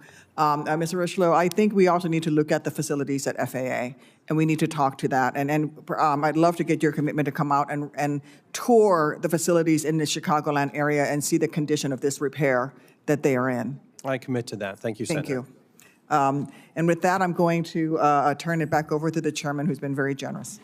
Thank you, Senator Duckworth. I'm going to ask just a couple of tidbits, and I hope they're important questions more than tidbits, but I hope we'll be short so I can go vote. And I think that Senator Duckworth will close out the hearing in my absence. First of all, the fact that ADSB out, there's evidence that the transmissions were not received. And apparently the Army doesn't know that they weren't received. Why doesn't the FAA know they're not received? I'm not aware of that. I know it's a part of the ongoing investigation. I don't believe that we receive any helicopter information from the Army. But somebody has to be reporting that they were sent but not received. Who do they report that to? Again, I think that's part of the investigation. My assumption would be the Army. Okay. Well, no. The Army could have it turned on, but I think what the chairwoman is saying is that the receiving station got no data, so the Army has got it turned on, and they don't know that it's not receiving. So this is, again, this communication issue between the different agencies. Right. Senator Duckworth was speaking on my behalf. She said it exactly right. I said you were generous. I think my concluding question, and then I recognize Senator Markey. What is the current state, this is to you, Mr. Rushlow, of operations at DCA? How are they different today than they were on January the 29th? Yes, sir. Again, I appreciate it, the opportunity to explain. So immediately after January 29th, we restricted the airspace in the yellow box, as I showed in the previous graphic, for mixed traffic. So no helicopters or fixed wing will be in that box, if you will. The yellow box going forward. In the red section, that's and that is still true today? Yes, sir. And that is permanent. We have made that permanent. We've also eliminated Route 4 and Route 6, the crossing that goes over to Bowling Air Force Base from DCA. Any other changes? I would ask about number of flights. It appears to me, and my understanding is there are fewer flights utilizing Reagan National Airport? Yes, sir, thank you. In the aftermath, we reduced the rate, the arrival rate. A lot of that was to support the NTSB ongoing investigation and the emergency response work. Today, we are running at what we call a 30 rate, so 30 arrivals an hour. And we're doing that largely in partnership. I mean, we received great information from the NTSB regarding some feedback they were receiving during their preliminary investigation regarding the workload on the controllers themselves. Obviously, the tragic event has an effect. I mean, these people come to work every day. They care about what they do. And so we reduced the rate down to 26. Slowly, we move back to now we're at 30 rate. And will that stay constant or change in the future? So that, right now, that's constant, that's staying. We're continuing to For monitor the that. foreseeable future, the 30, Yes, sir. is it 32? 30? It can go to 32, but right now we're at 30, and we plan to maintain that until such time as we assess the safety and being able to go to a higher rate. Senator Markey, are you okay if I continue just a moment? I often, almost without exception, when I'm chairing a hearing, ask the witnesses at the end, the conclusion of the hearing, is there anything that you want to correct that you didn't say as you wish to say it? Something you want to make sure we hear? And then I'll turn conducting this hearing over to Senator Duckworth. Ms. Hamady? That's when all my staff cringe when I chime in. On this one, I would say I know there is a lot of focus on the FAA right now. I do think they are very focused on safety. We have an excellent relationship and have been in communication constantly since this accident. I would say one area we're really looking at also is how the Army evaluates when there's reporting of close calls. Do they get those reports, the Army I'm talking about? And how do they communicate, at the battalion level, how do they communicate and talk about safety? How do they evaluate safety? Are they getting reports? Are they monitoring their own helicopters that might exceed altitude levels? We have found so far that a lot of the conversation and safety discussion at the battalion level is really focused on OSHA slips, trips, and falls. There is a disconnect on some of the discussion around safety and safety assurance from the Army as a whole versus the battalion level. So we're really looking at that. Please answer this question, but just in my absence. Yes, sir, and I appreciate the opportunity. I just want to make it crystal clear that something was missed at the DCA crash. I take that seriously. I take that upon myself. I returned to the FAA just 2 months ago because I care about the National Airspace System and the safety and the workforce. I'm dedicated to continuing that work. And I will continue to review what I mentioned before with respect to the hotspots, working closely with NTSB to learn what happened here and to make sure it never happens again.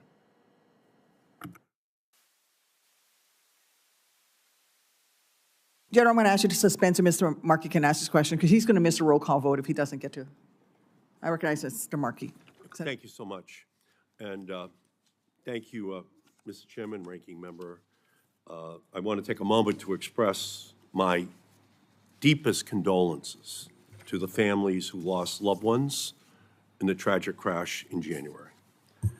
Your pain is unimaginable, and your presence here today is a powerful reminder of the lives that were so suddenly and unfairly taken. I want to specifically note the individuals from the Skating Club of Boston who passed away in this crash. Spencer Lane, Christine Lane, Gina Hahn, Jin Hahn, Jenya Shiskova, Vadim Namov. We had a similar plane crash in 1961 that devastated the Skating Club of Boston. The trauma for the city of Boston and for your families is great. So please know that we grieve with you, and we are committed to finding answers and accountability in honor of those who you have lost. Chair Hamidi, thank you and the entire NTSB team for your work to investigate this crash. I want to discuss the altitude of the Black Hawk helicopter. NTSB's preliminary report notes that a few minutes before the crash, the pilot indicated that the helicopter was flying at an altitude of 300 feet, while the instructor pilot said it was at 400 feet. The report also found that helicopters may have been above the altitude restriction in over half of near misses that triggered an advisory from the plane's traffic alert and collision avoidance system. In your experience, are altitude discrepancies like this common, and are you concerned that Black Hawk altimeters may have a systemic problem? This barometric altimeter, we've done substantial examination on it. We don't think we're going to get much from this altimeter because there was such damage. We're going to have to look at other data, but I think it's too early to really say what the discrepancy was or whether it was a discrepancy. There was no information other than 1.1 nautical miles west of the Key Bridge when the pilot flying said, I'm at 300, and the pilot instructor said, I have you at 4. There was no further discussion of why. So there's a lot of work that still has to be done. Administrator Rushlow, on a related issue, Elon Musk recently made alarmist claims about the FAA's air traffic control communication system. He said, the FAA assessment is single-digit months to catastrophic failure, putting air traffic safety at serious risk. The situation is extremely dire. Elon Musk is in charge of all of the investigations into every single federal agency. That's scary.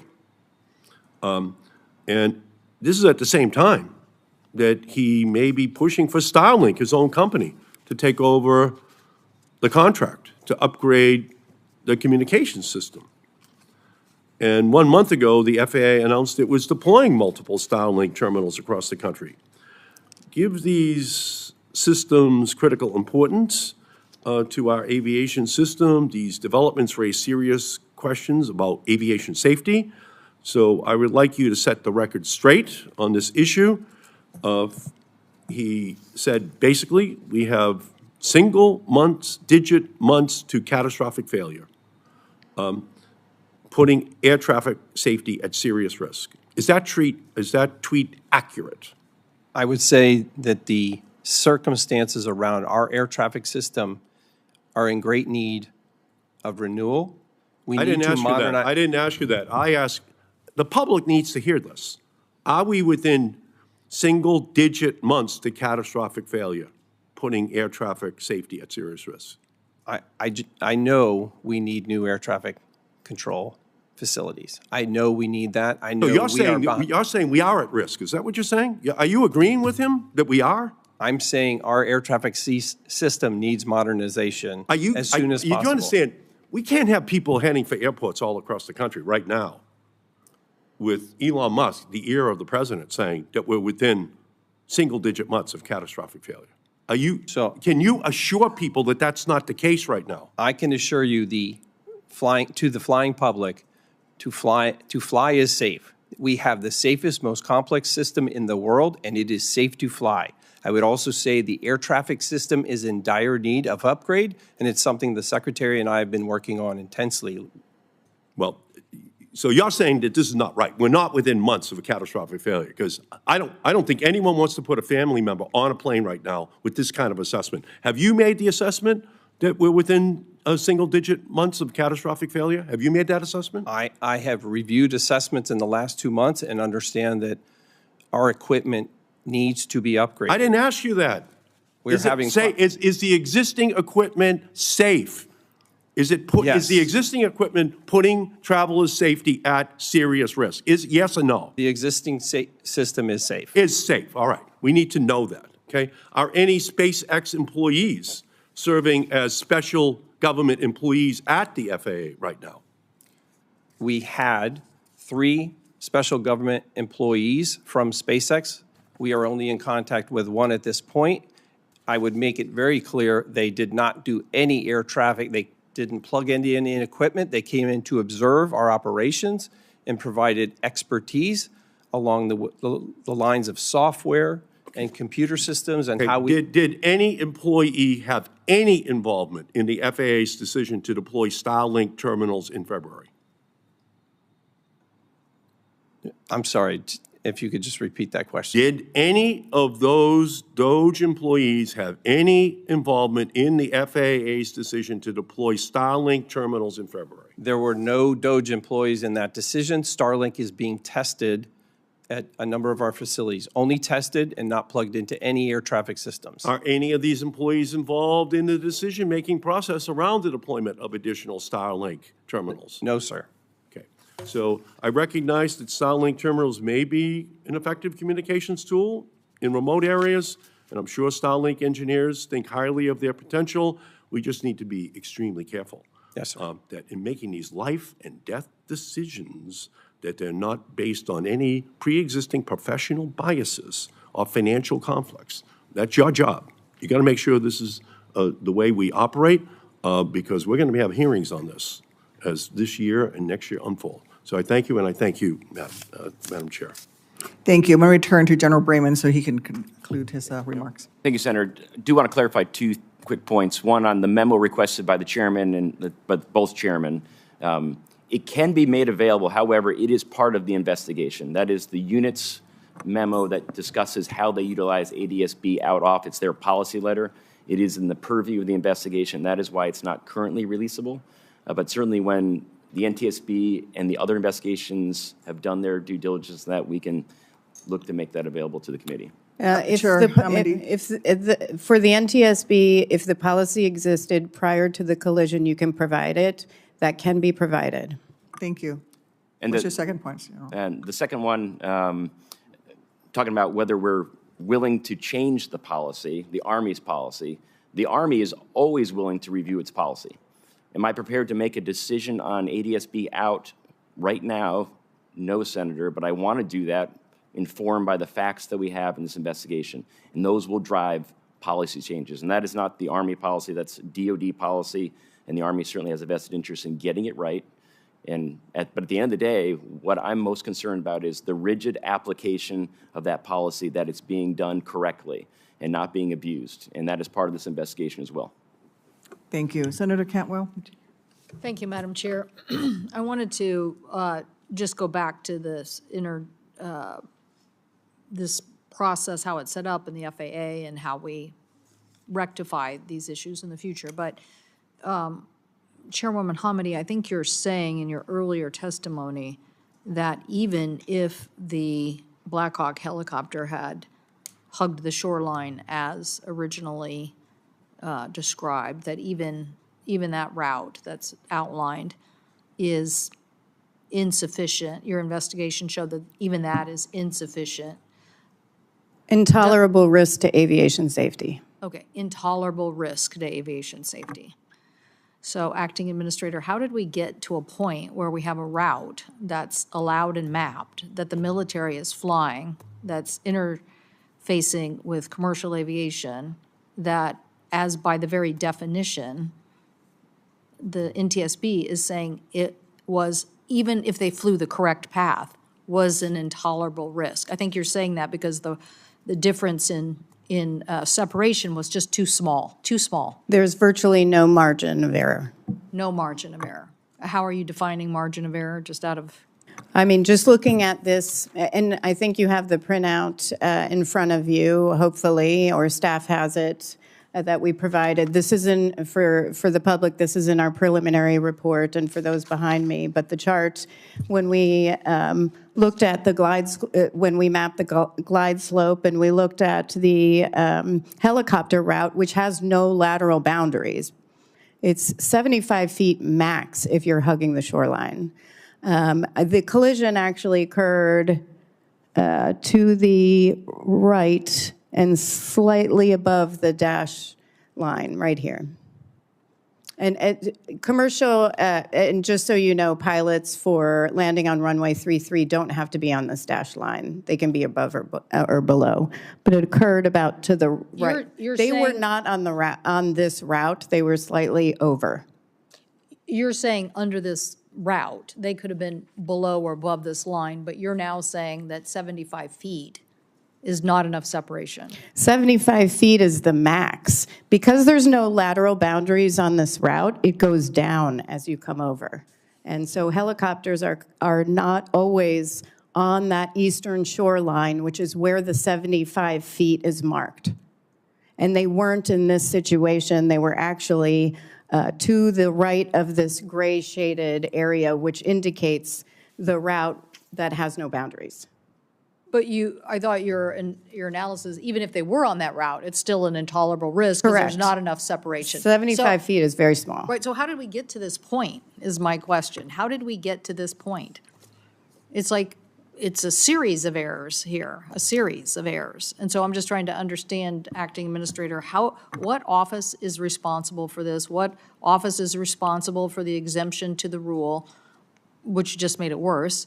But what office said this is a safe pathway in agreement when the NTSB is telling us today it never really was safe? It wasn't. It was an intolerable risk. And certainly I understand today, and even after the preliminary report, that was the assessment. I can tell you that, and I'm sure we'll learn more over time as to how the airspace was redesigned. I know that as a result of previous incidents that we've talked about earlier today, there were changes over time with respect to that airspace, but it's one of the reasons why we immediately terminated those types of operations after the event. So Route 4, Route 6, no mixed traffic into the airspace. Those are the things that we put in place immediately. I think when you talk about how did we get there, I think we're going to learn more of that through the investigation. Again, I can confidently say, without knowing specifically what's in the investigation, that over time, those routes, that airspace was designed. It's one of the reasons why we've gone back to the hotspots now throughout the nation to understand the circumstances by which we move traffic safely and efficiently. What office at the FAA has oversight of this issue as it relates to this area? So the air traffic organization builds out the airspace, and there's an aviation safety office that reports directly to me that oversees the air traffic organization. And did that office ever bring up any of this data or information or have input from anybody that said, we don't like this scenario, there's too many close calls, too much interface, too complex, too hard to deal with? On this specific route, I'm not aware of that. I know that when we are presented with those, and we have been, and that's how airspace changes, when we're presented with those circumstances, situations, near midair collisions, we investigate them and we put mitigations in place. Well, I'm questioning whether anybody was investigating. I mean, that's the issue. You had an alarm going off once a month. You had the data. Maybe you're saying maybe people weren't looking at it.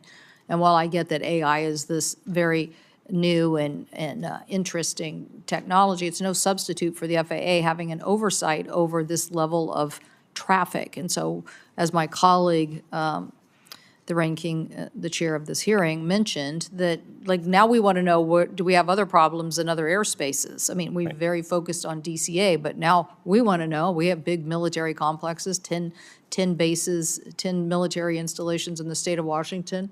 I'm sure Chicago has a lot. We want to know, do we have to worry about this somewhere else because the FAA isn't looking and doesn't have an organization that is overseeing this information? I agree 100% with you. This is of utmost concern to me, not just in the DC area, which, again, we've put measures in place to reduce the risk and to make the airspace less complex. This is one of the reasons why we have a task force working on what we're calling hotspots, to ensure that we're looking at airspace design wherever we have mixed traffic in 10 locations. I believe it's a total of 21 airports specifically, to see where similar traffic like this needs mitigation. So you say this office reports directly to you. And you say this, they oversee these areas and the interface. Let me be clear about that. The office that oversees air traffic reports directly to me. The task force, the group of people that are looking at these hotspots specifically, are part of multiple parts of the agency: air traffic, aviation safety, airports. So we have a number of people part of that effort to make sure that we're looking at the airspace design, and if we find risk, we react. Well, there was risk, for sure. There was risk. It was being sounded in an alarm, and it wasn't being addressed. So now we have to figure out why that wasn't being addressed. There's a lot of information here that says very high risk, very high risk. So why was that ignored, or was no one looking at it? So we need an answer. I think this committee did very good work, in my opinion, after the Columbia accident, and set up more safety offices to make sure that we never miss something like that again. And I feel like that's the issue we're asking you today, and so we need to understand what you think is in place and why. If it was in place, did we miss this because little pieces of the responsibility was delegated to various parts of the organization and nobody had a holistic approach? Or, data, lots of data, and it's being ignored. But this is a clear that this was an unacceptable design. It's just unacceptable. And I don't know how we got there. I do want to ask you, are you now supportive of ADSB in as a requirement? Making sure that carriers like this regional jet, again, I mentioned earlier, it's $20,000 or so per plane. Why can't we just say we're going to do this? I did understand from the chair earlier that it's been an ongoing recommendation. I have not personally looked into that in the last 2 months as to what the expectations are on ADSBN. I know that equipage on aircraft throughout the system can be challenging, but I certainly will take that back and look into it to figure out what specifically ADSBN would be, what would be required to mandate that. Certainly, if Congress passes a law, we would, as we did with... We already did, by the way, we already did. It was called the reauthorization bill. And as I said in my opening statement, we basically authorized spending for this through the equipage program. And, you can discuss how this actually gets deployed, but I'm pretty sure the consumer ends up paying for it regardless in some way. And so the point is, NTSB has been recommending this. Is that right, Chairwoman? That's correct. You've recommended this since 2008? And I have to look, but I think we actually have recommendations on ADSB that precedes that. Those were comments, and if I may I add our 2008 comments to the hearing record? Thank you. Without objection. So I think, Acting Administrator, I think we need to hear from the Department of Transportation and the FAA that they understand that these recommendations have been on the table and you need to respond to them. We don't want to do that. We don't want to keep doing this, which is having one organization who has to investigate all the accidents, deal with all the families, deal with the grief and emotion, and then have an FAA that gets too cozy with industry and gives them exemptions. We don't want that. And so what we want is you to listen to the NTSB. And I know this is historic. I'm not blaming any administration. It's historic.